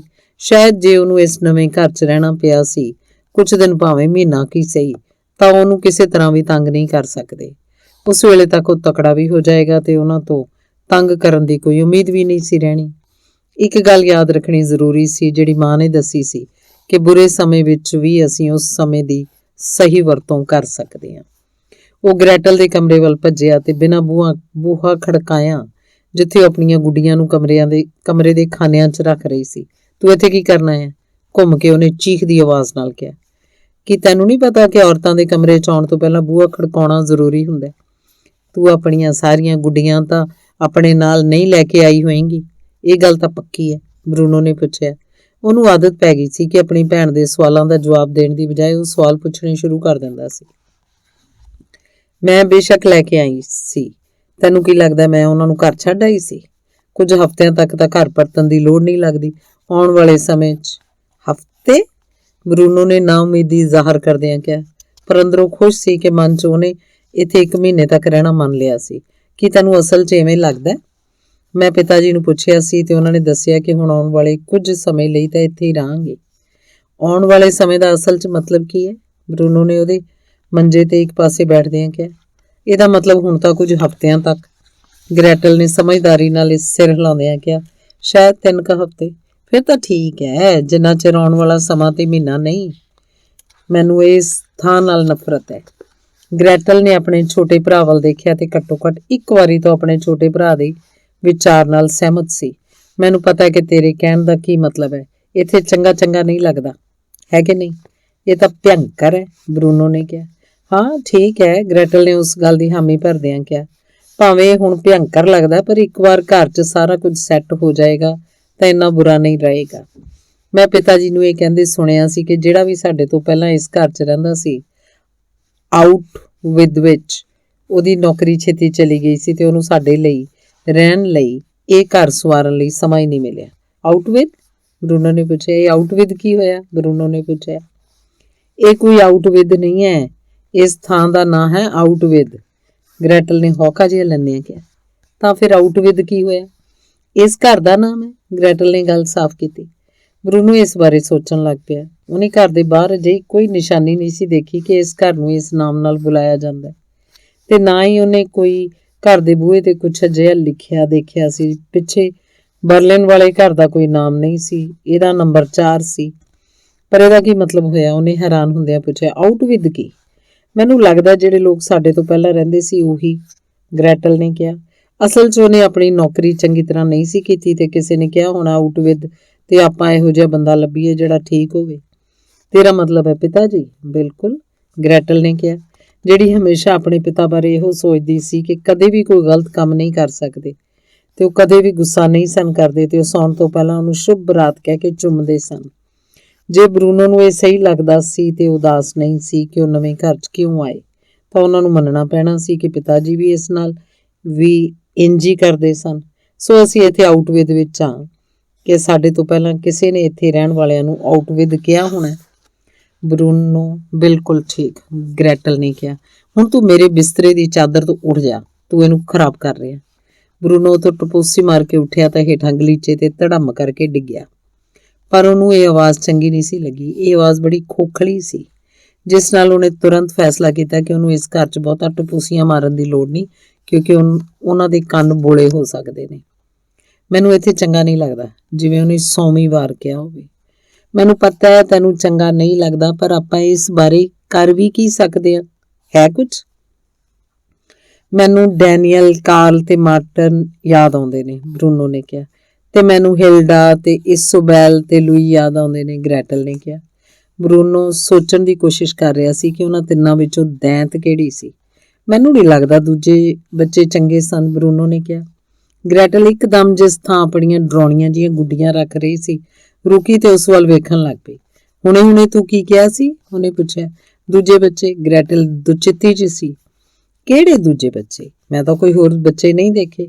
ਬਰੂਨੋ ਨੇ ਕਮਰੇ 'ਚ ਆਲੇ ਦੁਆਲੇ ਦੇਖਿਆ। ਉਸ ਕਮਰੇ 'ਚ ਖਿੜਕੀ ਸੀ, ਪਰ ਗ੍ਰੈਟਲ ਦਾ ਕਮਰਾ ਵੱਡੇ ਹਾਲ ਕਮਰੇ ਦੇ ਸਾਹਮਣੇ ਸੀ, ਪਰ ਇਹ ਬਿਲਕੁਲ ਉਲਟ ਦਿਸ਼ਾ ਵਿੱਚ ਸੀ। ਤੇ ਸੁੱਤੇ ਸੁਭਾਅ ਉਸ ਵੱਲ ਗਿਆ ਤੇ ਜਿਹੜਾ ਗਾਣਾ ਉਹਨੂੰ ਆਉਂਦਾ ਸੀ, ਉਸ ਗਾਣੇ ਦੀ ਸੀਟੀ ਵਜਾਉਣ ਲੱਗ ਪਿਆ ਤੇ ਆਪਣੀ ਭੈਣ ਵੱਲ ਨਹੀਂ ਸੀ ਦੇਖ ਰਿਹਾ। ਬਰੂਨੋ, ਗ੍ਰੈਟਲ ਨੇ ਪੁੱਛਿਆ, ਇਹ ਕਰ ਕੀ ਰਿਹਾ ਤੂੰ? ਕਿਤੇ ਪਾਗਲ ਤਾਂ ਨਹੀਂ ਹੋ ਗਿਆ? ਉਹ ਤੁਰਿਆ ਗਿਆ, ਸੀਟੀ ਵਜਾਉਂਦਾ ਰਿਹਾ। ਉਹ ਜਿੰਨਾ ਚਿਰ ਖਿੜਕੀ ਕੋਲ ਨਾ ਪਹੁੰਚ ਗਿਆ, ਉਹਨੇ ਇੱਧਰ ਉੱਧਰ ਦੇਖਿਆ ਹੀ ਨਹੀਂ, ਜਿਹੜੀ ਕਿਸਮਤ ਨਾਲ ਇੰਨੀ ਨੀਵੀਂ ਸੀ ਕਿ ਉਹ ਤੋਂ ਬਾਹਰ ਦੇਖ ਸਕਦਾ ਸੀ। ਉਹਨੇ ਦੇਖਿਆ ਕਿ ਜਿਹੜੀ ਕਾਰ 'ਚੋਂ ਆਏ ਸੀ ਉਹੀ ਬਾਹਰ ਖੜੀ ਸੀ। ਉਹਦੇ ਨਾਲ 3-4 ਕਾਰਾਂ ਹੋਰ ਵੀ ਖੜੀਆਂ ਸੀ। ਜਿਹੜੇ ਸਿਪਾਹੀ ਪਿਤਾ ਜੀ ਲਈ ਕੰਮ ਕਰਦੇ ਸਨ, ਉਹ ਉਹਨਾਂ ਦੀਆਂ ਸਨ। ਉਹਨਾਂ 'ਚੋਂ ਕੁਛ ਇੱਧਰ ਉੱਧਰ ਖੜੇ ਸਿਗਰਟਾਂ ਪੀ ਰਹੇ ਸਨ ਤੇ ਕਿਸੇ ਗੱਲ ਤੇ ਹੱਸ ਰਹੇ ਸਨ। ਉਹ ਕੁਛ ਦੇਰ ਪਿੱਛੋਂ ਘਰ ਵੱਲ ਵੀ ਬੇਧਿਆਨੀ ਨਾਲ ਦੇਖ ਰਹੇ ਸਨ। ਉਸ ਤੋਂ ਅੱਗੋਂ ਸੜਕੋਂ ਪਾਰ ਇੱਕ ਜੰਗਲ ਜਿਹਾ ਸੀ, ਜਿਸ 'ਚ ਜਾ ਕੇ ਕੁਝ ਲੱਭਿਆ ਜਾ ਸਕਦਾ ਸੀ। ਬਰੂਨੋ, ਪਲੀਜ਼, ਕੀ ਤੂੰ ਮੈਨੂੰ ਦੱਸੇਂਗਾ ਕਿ ਉਸ ਗੱਲ ਦਾ ਕੀ ਮਤਲਬ ਸੀ ਜਿਹੜੀ ਤੂੰ ਆਖੀ ਸੀ? ਗ੍ਰੈਟਲ ਨੇ ਪੁੱਛਿਆ। ਉਹ ਸਾਹਮਣੇ ਇੱਕ ਜੰਗਲ ਨਜ਼ਰ ਆ ਰਿਹਾ, ਉਹਨੂੰ ਅਣਸੁਣਿਆ ਕਰਦਿਆਂ ਬਰੂਨੋ ਨੇ ਕਿਹਾ। ਬਰੂਨੋ, ਗ੍ਰੈਟਲ ਉਹਨੂੰ ਖਿੱਚ ਕੇ ਪਈ। ਉਹ ਇੰਨੀ ਤੇਜ਼ੀ ਨਾਲ ਉਸ ਵੱਲ ਆਈ ਕਿ ਉਹ ਖਿੜਕੀ ਤੋਂ ਹਟ ਕੇ ਕੰਧ ਨਾਲ ਲੱਗ ਕੇ ਖੜਾ ਹੋ ਗਿਆ। ਕੀ? ਉਹਨੇ ਪੁੱਛਿਆ। ਬਹਾਨੇ ਨਾਲ ਉਹਨੇ ਕਿਹਾ, ਜਿਵੇਂ ਉਹਨੂੰ ਪਤਾ ਨਾ ਹੋਵੇ ਕਿ ਉਹ ਕਿਸ ਬਾਰੇ ਗੱਲ ਕਰ ਰਹੀ ਸੀ। ਦੂਜੇ ਬੱਚੇ, ਗ੍ਰੈਟਲ ਨੇ ਕਿਹਾ। ਤੂੰ ਕਿਹਾ ਸੀ ਕਿ ਉਹ ਦੋਸਤੀ ਕਰਨ ਲਾਇਕ ਨਹੀਂ ਸਨ। ਨਹੀਂ, ਉਹ ਨਹੀਂ ਲੱਗਦੇ, ਬਰੂਨੋ ਨੇ ਕਿਹਾ। ਉਹਨਾਂ ਬਾਰੇ ਕੁਝ ਵੀ ਨਹੀਂ ਸੀ ਕਹਿਣਾ ਚਾਹੁੰਦਾ, ਜਿੰਨਾ ਚਿਰ ਉਹਨਾਂ ਨੂੰ ਮਿਲੇ ਨਾ। ਸਿਰਫ ਕਿਸੇ ਨੂੰ ਦੇਖ ਕੇ ਉਹਦੇ ਬਾਰੇ ਕੋਈ ਰਾਏ ਬਣਾਉਣੀ ਠੀਕ ਨਹੀਂ ਸੀ। ਮਾਂ ਨੇ ਉਹਨੂੰ ਕਈ ਵਾਰ ਇਹ ਗੱਲ ਦੱਸੀ ਸੀ। ਪਰ ਉਹ ਕਿਹੜੇ ਬੱਚੇ? ਗ੍ਰੈਟਲ ਨੇ ਪੁੱਛਿਆ। ਕਿੱਥੇ ਨੇ ਉਹ? ਬਰੂਨੋ ਮੁਸਕਰਾਇਆ ਤੇ ਚੁੱਪ ਕਰਕੇ ਬੂਹੇ ਵੱਲ ਚਲਾ ਗਿਆ ਤਾਂ ਕਿ ਗ੍ਰੈਟਲ ਉਹਦੇ ਪਿੱਛੇ ਪਿੱਛੇ ਆ ਜਾਏ। ਉਹਨੇ ਇੱਕ ਡੂੰਘਾ ਹੌਕਾ ਲਿਆ ਤੇ ਹੱਥ ਵਾਲੀ ਗੁੱਡੀ ਨੂੰ ਮੰਜੇ ਤੇ ਰੱਖਣ ਹੀ ਲੱਗੀ ਸੀ ਕਿ ਉਹਨੇ ਆਪਣਾ ਇਰਾਦਾ ਬਦਲ ਲਿਆ ਤੇ ਚੁੱਕ ਕੇ ਆਪਣੀ ਹਿੱਕ ਨਾਲ ਲਾ ਲਿਆ ਤੇ ਆਪਣੇ ਭਰਾ ਦੇ ਕਮਰੇ 'ਚ ਆ ਗਈ, ਜਿੱਥੇ ਅੰਦਰੋਂ ਬਾਹਰ ਆ ਰਹੀ ਮਰੀਆ ਨਾਲ ਟਕਰਾਉਂਦੀ ਉਹ ਮਸਾਂ ਹੀ ਬਚੀ। ਮਰੀਆ ਦੇ ਹੱਥ 'ਚ ਕੁਝ ਸੀ, ਜਿਵੇਂ ਕੋਈ ਮਰਿਆ ਹੋਇਆ ਚੂਹਾ। ਉਹ ਬਾਹਰ ਖੜੇ ਨੇ, ਬਰੂਨੋ ਨੇ ਕਿਹਾ। ਉਹ ਆਪਣੇ ਕਮਰੇ ਦੀ ਖਿੜਕੀ ਕੋਲ ਪਹੁੰਚ ਗਿਆ ਤੇ ਬਾਹਰ ਦੇਖ ਰਿਹਾ ਸੀ। ਉਹ ਇਹ ਦੇਖਣ ਲਈ ਨਹੀਂ ਮੁੜਿਆ ਕਿ ਗ੍ਰੈਟਲ ਉਹਦੇ ਪਿੱਛੇ ਪਿੱਛੇ ਆ ਰਹੀ ਸੀ ਤੇ ਉਹਦੇ ਕਮਰੇ ਅੰਦਰ ਆ ਚੁੱਕੀ ਸੀ। ਉਹ ਤਾਂ ਬੱਚਿਆਂ ਨੂੰ ਦੇਖਣ ਵਿੱਚ ਰੁੱਝਿਆ ਸੀ। ਕੁਝ ਪਲਾਂ ਲਈ ਉਹ ਭੁੱਲ ਗਿਆ ਕਿ ਉਹ ਅੰਦਰ ਆ ਚੁੱਕੀ ਸੀ। ਉਸ ਤੋਂ ਕੁਝ ਫੁੱਟ ਦੀ ਦੂਰੀ ਤੇ ਹੀ ਸੀ। ਉਹ ਖੁਦ ਵੇਖਣਾ ਚਾਹੁੰਦੀ ਸੀ, ਪਰ ਉਹਦੇ ਰਸਤੇ ਬਾਰੇ ਕੁਝ ਕਿਹਾ ਸੀ ਤਾਂ ਕਿ ਗ੍ਰੈਟਲ ਮਨ 'ਚ ਬੁਖਲਾ ਜਾਵੇ। ਬਰੂਨੋ ਉਹਨੂੰ ਪਹਿਲਾਂ ਕਦੇ ਵੀ ਕੋਈ ਭੁਲੇਖੇ 'ਚ ਨਹੀਂ ਸੀ ਪਾ ਸਕਿਆ। ਉਹਨੂੰ ਭਰੋਸਾ ਸੀ ਕਿ ਹੁਣ ਵੀ ਉਹਨੂੰ ਕਿਸੇ ਭੁਲੇਖੇ 'ਚ ਨਹੀਂ ਪਾ ਸਕੇਗਾ। ਪਰ ਜਿਵੇਂ ਉਹ ਖੜਾ ਸੀ, ਗ੍ਰੈਟਲ ਨੂੰ ਲੱਗਾ ਜਿਵੇਂ ਉਹਨੂੰ ਤਸੱਲੀ ਨਹੀਂ ਸੀ ਕਿ ਉਹ ਇਹਨਾਂ ਬੱਚਿਆਂ ਨੂੰ ਦੇਖਣਾ ਵੀ ਚਾਹੁੰਦੀ ਸੀ। ਉਹਨੇ ਅੱਖਾਂ ਮੀਟ ਕੇ ਚੁੱਪ ਕਰਕੇ ਅਰਦਾਸ ਕੀਤੀ ਕਿ ਆਉਣ ਵਾਲੇ ਸਮੇਂ 'ਚ ਉਹ ਬਰਲਿਨ ਪਰਤ ਜਾਣ, ਨਾ ਕਿ ਜਿਵੇਂ ਬਰੂਨੋ ਨੇ 1 ਮਹੀਨਾ ਮੰਨ ਲਿਆ ਸੀ। ਹੁਣ ਉਹ ਜਦੋਂ ਮੁੜਿਆ ਤਾਂ ਆਪਣੀ ਭੈਣ ਨੂੰ ਬੂਹੇ 'ਚ ਖੜਾ ਦੇਖਿਆ। ਉਹਦੇ ਹੱਥ 'ਚ ਸੁਨਹਿਰੇ ਵਾਲਾਂ ਵਾਲੀ ਗੁੱਡੀ ਸੀ, ਜਿਹਦੇ ਵਾਲ ਦੋਹੀਂ ਪਾਸੇ ਮੋਢਿਆਂ ਤੇ ਬਿਖਰੇ ਹੋਏ ਸਨ, ਜਿਨ੍ਹਾਂ ਨੂੰ ਉਹਦਾ ਜੀ ਖਿੱਚਣ ਨੂੰ ਕਰਦਾ ਸੀ। ਤੂੰ ਇਹਨਾਂ ਨੂੰ ਦੇਖਣਾ ਨਹੀਂ ਚਾਹੁੰਦੀ? ਬਿਲਕੁਲ ਮੈਂ ਦੇਖਣਾ ਚਾਹੁੰਦੀ ਹਾਂ, ਕਹਿ ਕੇ ਉਸ ਵੱਲ ਤੁਰ ਪਈ। ਪਾਸੇ ਹੋ ਕਹਿੰਦਿਆਂ ਉਹਨੇ ਉਹਦੇ ਕੂਹਣੀ ਮਾਰੀ ਤੇ ਉਹਨੂੰ ਪਾਸੇ ਕਰਤਾ। ਉਸ ਦਿਨ ਧੁੱਪ ਚੜੀ ਹੋਈ ਸੀ। ਉਹਨਾਂ ਲਈ ਦੂਜੇ ਦਿਨ ਦੀ ਪਹਿਲੀ ਦੁਪਹਿਰ ਮਗਰੋਂ ਦਾ ਵੇਲਾ ਸੀ। ਆਊਟ ਵਿੱਚ ਜਦੋਂ ਗ੍ਰੈਟਲ ਖਿੜਕੀ ਤੋਂ ਬਾਹਰ ਦੇਖ ਰਹੀ ਸੀ ਤਾਂ ਬੱਦਲਾਂ ਪਿੱਛੇ ਸੂਰਜ ਵੀ ਬਾਹਰ ਆ ਚੁੱਕਾ ਸੀ। ਕੁਝ ਚਿਰ ਪਿੱਛੋਂ ਉਹਦੀਆਂ ਅੱਖਾਂ ਨੂੰ ਸਾਫ਼ ਦਿਸਣ ਲੱਗਾ ਤਾਂ ਸੂਰਜ ਫਿਰ ਲੋਪ ਹੋ ਗਿਆ ਤੇ ਉਹਨੇ ਠੀਕ ਹੀ ਕੁਝ ਦੇਖਿਆ ਜਿਸ ਬਾਰੇ ਬਰੂਨੋ ਗੱਲਾਂ ਕਰ ਰਿਹਾ ਸੀ। ਧੰਨਵਾਦ। ਅੰਗ ਚੌਥਾ। ਖਿੜਕੀ ਵਿੱਚੋਂ ਉਹਨਾਂ ਨੇ ਕੀ ਦੇਖਿਆ? ਪਰ ਉਹ ਤਾਂ ਬੱਚੇ ਬਿਲਕੁਲ ਨਹੀਂ ਸਨ। ਘੱਟੋ ਘੱਟ ਉਹਨਾਂ ਵਿੱਚੋਂ ਸਾਰੇ ਬੱਚੇ ਨਹੀਂ ਸਨ। ਉਹਨਾਂ 'ਚ ਛੋਟੇ ਬੱਚੇ ਵੀ ਸਨ, ਵੱਡੇ ਬੱਚੇ ਵੀ ਸਨ, ਪਿਤਾ ਵੀ ਸਨ, ਦਾਦੇ ਬਜ਼ੁਰਗ ਵੀ ਸਨ, ਕੁਝ ਚਾਚੇ ਤਾਏ ਵੀ ਸਨ ਤੇ ਉਹਨਾਂ ਵਿੱਚੋਂ ਕੁਝ ਅਜਿਹੇ ਵੀ ਲੱਗ ਰਹੇ ਸਨ ਜਿਹੜੇ ਸੜਕਾਂ ਤੇ ਰਹਿੰਦੇ ਹੁੰਦੇ ਨੇ, ਜਿਨ੍ਹਾਂ ਦੇ ਕੋਈ ਰਿਸ਼ਤੇਦਾਰ ਨਹੀਂ ਹੁੰਦੇ। ਉੱਥੇ ਸਾਰੇ ਹੀ ਸਨ। ਇਹ ਕੌਣ ਨੇ? ਗ੍ਰੈਟਲ ਨੇ ਪੁੱਛਿਆ। ਉਹਦਾ ਮੂੰਹ ਵੀ ਆਪਣੇ ਭਰਾ ਵਾਂਗ ਖੁੱਲ੍ਹਾ ਹੀ ਰਹਿ ਗਿਆ ਸੀ। ਇਹ ਕਿਹੋ ਜਿਹੀ ਥਾਂ ਹੈ? ਮੈਨੂੰ ਪੱਕਾ ਪਤਾ ਨਹੀਂ, ਬਰੂਨੋ ਨੇ ਕਿਹਾ। ਜਿੰਨਾ ਹੋ ਸਕੇ ਉਹ ਸੱਚਾਈ ਦੇ ਨੇੜੇ ਰਹਿਣਾ ਚਾਹੁੰਦਾ ਸੀ, ਪਰ ਇੰਨਾ ਮੈਂ ਜਾਣਦਾ ਕਿ ਇਹ ਘਰ ਵਰਗਾ ਚੰਗਾ ਨਹੀਂ। ਕੁੜੀਆਂ ਕਿੱਥੇ ਨੇ? ਉਹਨੇ ਪੁੱਛਿਆ। ਤੇ ਮਾਵਾਂ ਤੇ ਦਾਦੀਆਂ? ਸ਼ਾਇਦ ਉਹ ਵੱਖਰੀ ਥਾਂ 'ਚ ਰਹਿੰਦੀਆਂ ਹੋਣਗੀਆਂ, ਬਰੂਨੋ ਨੇ ਸੁਝਾਇਆ। ਗ੍ਰੈਟਲ ਨੇ ਸਹਿਮਤੀ ਜਤਾਈ, ਪਰ ਉਹ ਇੱਧਰ ਦੇਖੀ ਜਾਣਾ ਨਹੀਂ ਸੀ ਚਾਹੁੰਦੀ। ਪਰ ਉਸ ਲਈ ਆਪਣੀ ਨਿਗਾਹ ਉਸ ਪਾਸਿਓਂ ਹਟਾ ਲੈਣੀ ਵੀ ਮੁਸ਼ਕਲ ਸੀ। ਹੁਣ ਤੱਕ ਉਹਨੇ ਆਪਣੇ ਕਮਰੇ ਵਾਲੀ ਖਿੜਕੀ 'ਚੋਂ ਸਿਰਫ ਜੰਗਲ ਹੀ ਦੇਖਿਆ ਸੀ, ਜਿਹੜਾ ਉਹਨੂੰ ਬੜਾ ਘਣਾ ਲੱਗਾ ਸੀ, ਪਰ ਉਹ ਪਿਕਨਿਕ ਕਰਨ ਲਈ ਚੰਗੀ ਥਾਂ ਲੱਗਦੀ ਸੀ। ਜੇ ਕੁਝ ਸਫਾਈ ਕਰਕੇ ਕੁਝ ਥਾਂ ਬਣਾ ਲਈ ਜਾਵੇ, ਪਰ ਘਰ ਦੇ ਇਸ ਪਾਸਿਓਂ ਕੁਝ ਵੱਖਰਾ ਹੀ ਦੇਖਣ ਨੂੰ ਕੁਝ ਮਿਲਦਾ ਸੀ। ਸ਼ੁਰੂ 'ਚ ਤਾਂ ਚੰਗਾ ਲੱਗਿਆ ਸੀ। ਬਰੂਨੋ ਦੇ ਕਮਰੇ ਵਾਲੀ ਖਿੜਕੀ ਦੇ ਹੇਠਾਂ ਕਰਕੇ ਇੱਕ ਬਾਗ ਸੀ। ਇੱਕ ਖਾਸਾ ਵੱਡਾ ਬਾਗ ਸੀ। ਉੱਥੇ ਬੜੇ ਸੋਹਣੇ ਫੁੱਲ ਵੀ ਲੱਗੇ ਹੋਏ ਸਨ, ਜਿਹੜੇ ਬੜੇ ਸਲੀਕੇ ਨਾਲ ਕਿਆਰੀਆਂ ਬਣਾ ਕੇ ਉਗਾਏ ਲੱਗਦੇ ਸਨ। ਲੱਗਦਾ ਸੀ ਉੱਥੇ ਮਿੱਟੀ ਨੂੰ ਕਿਸੇ ਨੇ ਚੰਗੀ ਤਰ੍ਹਾਂ ਤਿਆਰ ਕਰਕੇ ਲਾਏ ਲੱਗਦੇ ਸਨ, ਜਿਵੇਂ ਉਹਨੂੰ ਪਤਾ ਹੋਵੇ ਕਿ ਫੁੱਲ ਕਿਵੇਂ ਲਗਾਈਦੇ ਨੇ, ਜਿਵੇਂ ਕਿਸੇ ਵੱਡੇ ਕਿਲੇ ਦੇ ਇੱਕ ਕੋਨੇ ਵਿੱਚ ਕੋਈ ਮੋਮਬੱਤੀ ਜਗਾ ਦੇਵੇ, ਜਿਵੇਂ ਸਰਦੀਆਂ ਦੀ ਠੰਡੀ ਰਾਤ ਵਿੱਚ ਉਸ ਕਿਲੇ ਦੁਆਲੇ ਹਨੇਰੀ ਦਲਦਲ ਹੋਵੇ। ਫੁੱਲਾਂ ਵਾਲੀਆਂ ਕਿਆਰੀਆਂ ਤੋਂ ਅੱਗੇ ਪੈਦਲ ਜਾਣ ਲਈ ਇੱਕ ਪੱਕੀ ਪੱਟੀ ਵੀ ਬਣੀ ਹੋਈ ਸੀ, ਜਿਸ ਤੇ ਲੱਕੜ ਦਾ ਬੈਂਚ ਪਿਆ ਹੋਇਆ ਸੀ। ਗ੍ਰੈਟਲ ਸੋਚ ਸਕਦੀ ਸੀ ਕਿ ਸਰਦੀਆਂ ਵਿੱਚ ਉਸ ਬੈਂਚ ਤੇ ਬੈਠ ਕੇ ਧੁੱਪ ਸੇਕੀ ਜਾ ਸਕਦੀ ਸੀ ਤੇ ਕੋਈ ਕਿਤਾਬ ਪੜ੍ਹੀ ਜਾ ਸਕਦੀ ਸੀ। ਉਸ ਬੈਂਚ ਦੇ ਸਿਖਰ ਤੇ ਇੱਕ ਚਮਕਦਾਰ ਪਲੇਟ ਵੀ ਲੱਗੀ ਹੋਈ ਸੀ। ਭਾਵੇਂ ਉਹਨੂੰ ਦੂਰੋਂ ਉਸ ਤੇ ਲਿਖਿਆ ਕੁਝ ਸਾਫ਼ ਨਜ਼ਰ ਨਹੀਂ ਸੀ ਆ ਰਿਹਾ। ਉਸ ਤੇ ਬੈਠਣ ਲਈ ਥਾਂ ਘਰ ਵਰਗੀ, ਜਿਹੜੀ ਕਿ ਇੱਕ ਬੜੀ ਅਜੀਬ ਗੱਲ ਸੀ। ਭਾਵੇਂ ਆਮ ਤੌਰ ਤੇ ਅਜਿਹਾ ਕਰਨਾ ਅਜੀਬ ਜਿਹੀ ਗੱਲ ਸੀ, ਪਰ ਅਜਿਹਾ ਕਿਉਂ ਕੀਤਾ ਗਿਆ ਉਹ ਸਮਝ ਗਈ ਸੀ। ਬਾਗ ਤੋਂ ਕੋਈ 20 ਫੁੱਟ ਦੀ ਦੂਰੀ ਤੇ ਸਭ ਕੁਝ ਬਦਲ ਗਿਆ ਲੱਗਦਾ ਸੀ। ਜਿਸ ਥਾਂ ਫੁੱਲਾਂ ਦੀਆਂ ਕਿਆਰੀਆਂ ਸਨ, ਸੈਰ ਕਰਨ ਲਈ ਇੱਕ ਸੋਹਣੀ ਪੱਟੀ ਸੀ, ਇੱਕ ਬੈਂਚ ਸੀ ਜਿਸ ਤੇ ਚਮਕਦਾਰ ਪਲੇਟ ਲੱਗੀ ਸੀ। ਉਸ ਤੋਂ ਸਿਰਫ 20 ਫੁੱਟ ਦੀ ਦੂਰੀ ਤੇ ਸਭ ਕੁਝ ਬਦਲ ਗਿਆ ਸੀ। ਇੱਕ ਵੱਡੀ ਕੰਡਿਆਲੀ ਤਾਰ ਜਿਹੜੀ ਘਰ ਦੇ ਨਾਲ ਜਾਂਦੀ ਸੀ ਤੇ ਸਿਰੇ ਤੇ ਜਾ ਕੇ ਮੁੜਦੀ ਸੀ ਤੇ ਦੋਹੀਂ ਪਾਸੇ ਲੰਮੀਆਂ ਦਿਸ਼ਾਵਾਂ 'ਚ ਫੈਲੀ ਹੋਈ ਸੀ। ਉਸ ਤੋਂ ਅੱਗੇ ਸ਼ਾਇਦ ਗ੍ਰੈਟਲ ਦੇਖ ਨਹੀਂ ਸਕਦੀ ਸੀ। ਉਹ ਕੰਡਿਆਲੀ ਤਾਰ ਵਾਲਾ ਜਾਲ ਘਰ ਤੋਂ ਵੀ ਉੱਚਾ ਸੀ, ਜਿਸ 'ਚ ਧੁਰੋ ਧੁਰ ਲੱਕੜ ਤੇ ਮਜ਼ਬੂਤ ਖੰਭੇ ਤਾਰ ਨੂੰ ਸਹਾਰਾ ਦੇਣ ਲਈ ਲਾਏ ਸਨ। ਉਸ ਕੰਡਿਆਲੀ ਤਾਰ ਦੇ ਉੱਪਰਲੇ ਪਾਸੇ ਘੁੰਮਦੀ ਹੋਈ ਤਾਰ ਦੇ ਗੋਲੇ ਧੁਰੋ ਧੁਰ ਪੂਰੀ ਤਰ੍ਹਾਂ ਮਜ਼ਬੂਤੀ ਨਾਲ ਲਾਏ ਗਏ ਸਨ। ਗ੍ਰੈਟਲ ਨੂੰ ਇਹ ਨਜ਼ਾਰਾ ਵੇਖ ਕੇ ਕੁਝ ਅੰਦਰੋਂ ਦਰਦ ਮਹਿਸੂਸ ਹੋਇਆ, ਖਾਸ ਕਰ ਜਦੋਂ ਉਹਨੇ ਤਾਰ 'ਚ ਲੋਹੇ ਦੀਆਂ ਤਿੱਖੀਆਂ ਸਲਾਖਾਂ ਦੇਖੀਆਂ। ਉਸ ਕੰਡਿਆਲੀ ਤਾਰ ਦੇ ਅੰਦਰਲੇ ਪਾਸੇ ਕੋਈ ਹਰੇਵਾਈ ਦੂਰ ਦੂਰ ਤੱਕ ਨਜ਼ਰ ਨਹੀਂ ਸੀ ਆ ਰਹੀ। ਅੰਦਰਲੇ ਪਾਸੇ ਧਰਤੀ ਇਹੋ ਜਿਹੀ ਸੀ ਜਿਵੇਂ ਦੂਰ ਤੱਕ ਰੇਤਾ ਵਿਛਿਆ ਹੋਵੇ। ਜਿੱਥੋਂ ਤੱਕ ਉਹਦੀ ਨਿਗਾਹ ਜਾਂਦੀ ਸੀ, ਉਹਨੂੰ ਨਿੱਕੀਆਂ ਨਿੱਕੀਆਂ ਲੱਕੜ ਦੀਆਂ ਝੌਂਪੜੀਆਂ ਜਿਹੀਆਂ ਹੀ ਨਜ਼ਰ ਆ ਰਹੀਆਂ ਸੀ। ਉਸ ਖੁੱਲੀ ਥਾਂ ਦੇ ਦੁਆਲੇ ਵੱਡੀਆਂ ਕੁਝ ਬਿਲਡਿੰਗਾਂ ਸਨ ਤੇ ਦੂਰੋਂ 2 ਚਿਮਨੀਆਂ ਦਿਸ ਰਹੀਆਂ ਸਨ। ਜਿਹੜੀਆਂ ਧੁਰੋਂ ਧੁਰ ਫੈਲੀਆਂ ਹੋਈਆਂ ਸਨ। ਉਹਨੇ ਕੁਝ ਕਹਿਣ ਲਈ ਆਪਣਾ ਮੂੰਹ ਖੋਲ੍ਹਿਆ ਤਾਂ ਉਹਨੂੰ ਹੈਰਾਨੀ ਹੋਈ ਕਿ ਉਸ ਕੋਲ ਕਹਿਣ ਲਈ ਕੋਈ ਸ਼ਬਦ ਹੀ ਨਹੀਂ ਸੀ ਜਿਨ੍ਹਾਂ ਨਾਲ ਉਹ ਆਪਣੀ ਹੈਰਾਨੀ ਪ੍ਰਗਟ ਕਰ ਸਕਦੀ ਸੀ। ਤਾਂ ਉਹਨੇ ਇੱਕੋ ਗੱਲ ਸਮਝਦਾਰੀ ਵਾਲੀ ਕੀਤੀ ਤੇ ਉਹਨੂੰ ਬੰਦ ਕਰ ਦਿੱਤਾ। ਦੇਖਿਆ, ਬਰੂਨੋ ਨੇ ਕਮਰੇ ਦੇ ਇੱਕ ਕੋਨੇ ਤੋਂ ਕਿਹਾ। ਉਹਨੂੰ ਆਪਣੇ ਮਨ 'ਚ ਤਸੱਲੀ ਸੀ ਕਿ ਜੋ ਕੁਝ ਵੀ ਬਾਹਰ ਦਿਸ ਰਿਹਾ ਸੀ ਤੇ ਜੋ ਵੀ ਉਹ ਲੋਕ ਸਨ ਉਹਨੇ ਸਭ ਤੋਂ ਪਹਿਲਾਂ ਦੇਖਿਆ ਸੀ। ਜੋ ਕੁਝ ਵੀ ਸੀ ਉਹਦੇ ਕਮਰੇ 'ਚੋਂ ਨਜ਼ਰ ਆਉਂਦਾ ਸੀ ਤੇ ਉਹ ਦੇਖ ਸਕਦਾ ਸੀ, ਨਾ ਕਿ ਗ੍ਰੈਟਲ ਦੇ ਕਮਰੇ 'ਚੋਂ। ਇਸ ਲਈ ਇਹ ਸਾਰੇ ਨਜ਼ਾਰੇ ਦਾ ਮਾਲਕ ਉਹੀ ਸੀ। ਜੋ ਕੁਝ ਵੀ ਉਹਨਾਂ ਨੇ ਦੇਖਿਆ ਉਸ ਲਈ ਉਹਦੀ ਭੈਣ ਉਹਦੀ ਮਾਤਹਿਤ ਸੀ। ਮੈਨੂੰ ਸਮਝ ਨਹੀਂ ਆ ਰਹੀ ਕਿ ਭਲਾ ਕੌਣ ਅਜਿਹੀ ਘਿਨਾਉਣੀ ਥਾਂ ਬੁਲਾਉਣਾ ਚਾਹੇਗਾ, ਗ੍ਰੈਟਲ ਨੇ ਕਿਹਾ। ਇਹ ਕਿੰਨੀ ਘਿਨਾਉਣੀ ਥਾਂ ਹੈ ਕਿ ਨਹੀਂ? ਤੇ ਝੌਂਪੜੀਆਂ ਜ਼ਮੀਨ ਤੇ ਹੀ ਬਣੀਆਂ ਹੋਈਆਂ ਨੇ। ਦੇਖ ਕਿੰਨੀਆਂ ਨੀਵੀਆਂ ਨੇ, ਬਰੂਨੋ ਨੇ ਕਿਹਾ। ਇਹ ਨਵੀਂ ਕਿਸਮ ਦੇ ਘਰ ਹੋਣਗੇ। ਪਿਤਾ ਜੀ ਨੂੰ ਨਵੀਂ ਕਿਸਮ ਦੀਆਂ ਚੀਜ਼ਾਂ ਪਸੰਦ ਨਹੀਂ, ਗ੍ਰੈਟਲ ਨੇ ਕਿਹਾ। ਫਿਰ ਤਾਂ ਉਹਨਾਂ ਨੂੰ ਇਹ ਪਸੰਦ ਨਹੀਂ ਆਉਣਗੇ, ਬਰੂਨੋ ਨੇ ਕਿਹਾ। ਨਹੀਂ, ਗ੍ਰੈਟਲ ਨੇ ਕਿਹਾ। ਉਹ ਕਿੰਨਾ ਚਿਰ ਖੜੀ ਉੱਧਰ ਝਾਕਦੀ ਰਹੀ। ਉਹ 12 ਸਾਲ ਦੀ ਸੀ ਤੇ ਆਪਣੀ ਕਲਾਸ 'ਚ ਸਭ ਤੋਂ ਹੁਸ਼ਿਆਰ ਕੁੜੀ ਸਮਝੀ ਜਾਂਦੀ ਸੀ। ਉਹਨੇ ਆਪਣਾ ਜ਼ੋਰ ਨਾਲ ਮੂੰਹ ਬੰਦ ਕੀਤਾ ਤੇ ਅੱਖਾਂ ਅੱਧ ਮੀਟੀਆਂ ਕਰਕੇ ਸਮਝਣ ਦੀ ਕੋਸ਼ਿਸ਼ ਕੀਤੀ ਜੋ ਕੁਝ ਵੀ ਉਹ ਦੇਖ ਰਹੀ ਸੀ। ਅਖੀਰ ਉਸ ਕੋਲ ਇੱਕੋ ਜਵਾਬ ਉਹਨੂੰ ਸੁੱਝ ਰਿਹਾ ਸੀ।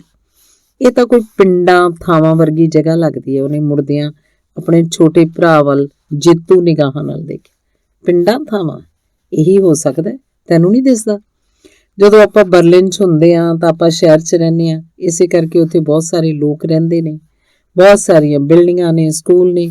ਤੁਹਾਨੂੰ ਸ਼ਹਿਰ ਵਿੱਚ ਘਰੋਂ ਲੰਘਣਾ ਮੁਸ਼ਕਿਲ ਹੋ ਜਾਂਦਾ ਹੈ, ਖਾਸ ਕਰਕੇ ਸਨੇਚਰਵਾਰ ਵਾਲੇ ਦਿਨ ਤਾਂ ਧੱਕਾ ਮੁੱਕੀ ਹੋਣ ਲੱਗ ਪੈਂਦੀ ਹੈ। ਹਾਂ, ਬਰੂਨੋ ਨੇ ਉਹਦੀ ਹਾਂ ਝਾਂ ਮਿਲਾਈ। ਪਰ ਅਸੀਂ ਜਿਓਗ੍ਰਾਫੀ ਦੇ ਸਬਕਾਂ 'ਚ ਪੜ੍ਹਿਆ ਸੀ ਕਿ ਪਿੰਡਾਂ 'ਚ ਕਿਸਾਨ ਹੁੰਦੇ ਨੇ ਤੇ ਪਸ਼ੂ ਵੀ ਹੁੰਦੇ ਨੇ। ਉਹ ਖਾਣ ਵਾਲੀਆਂ ਵਸਤਾਂ ਉਗਾਉਂਦੇ ਨੇ। ਜਿੱਥੇ ਉਹ ਲੋਕ ਰਹਿੰਦੇ ਨੇ ਉਹ ਬੜੀਆਂ ਲੰਮੀਆਂ ਚੌੜੀਆਂ ਥਾਵਾਂ ਹੁੰਦੀਆਂ ਜਿੱਥੇ ਲੋਕ ਰਹਿੰਦੇ ਨੇ ਤੇ ਸਾਡੇ ਲਈ ਖਾਣ ਵਾਲੀਆਂ ਵਸਤਾਂ ਭੇਜਦੇ ਨੇ।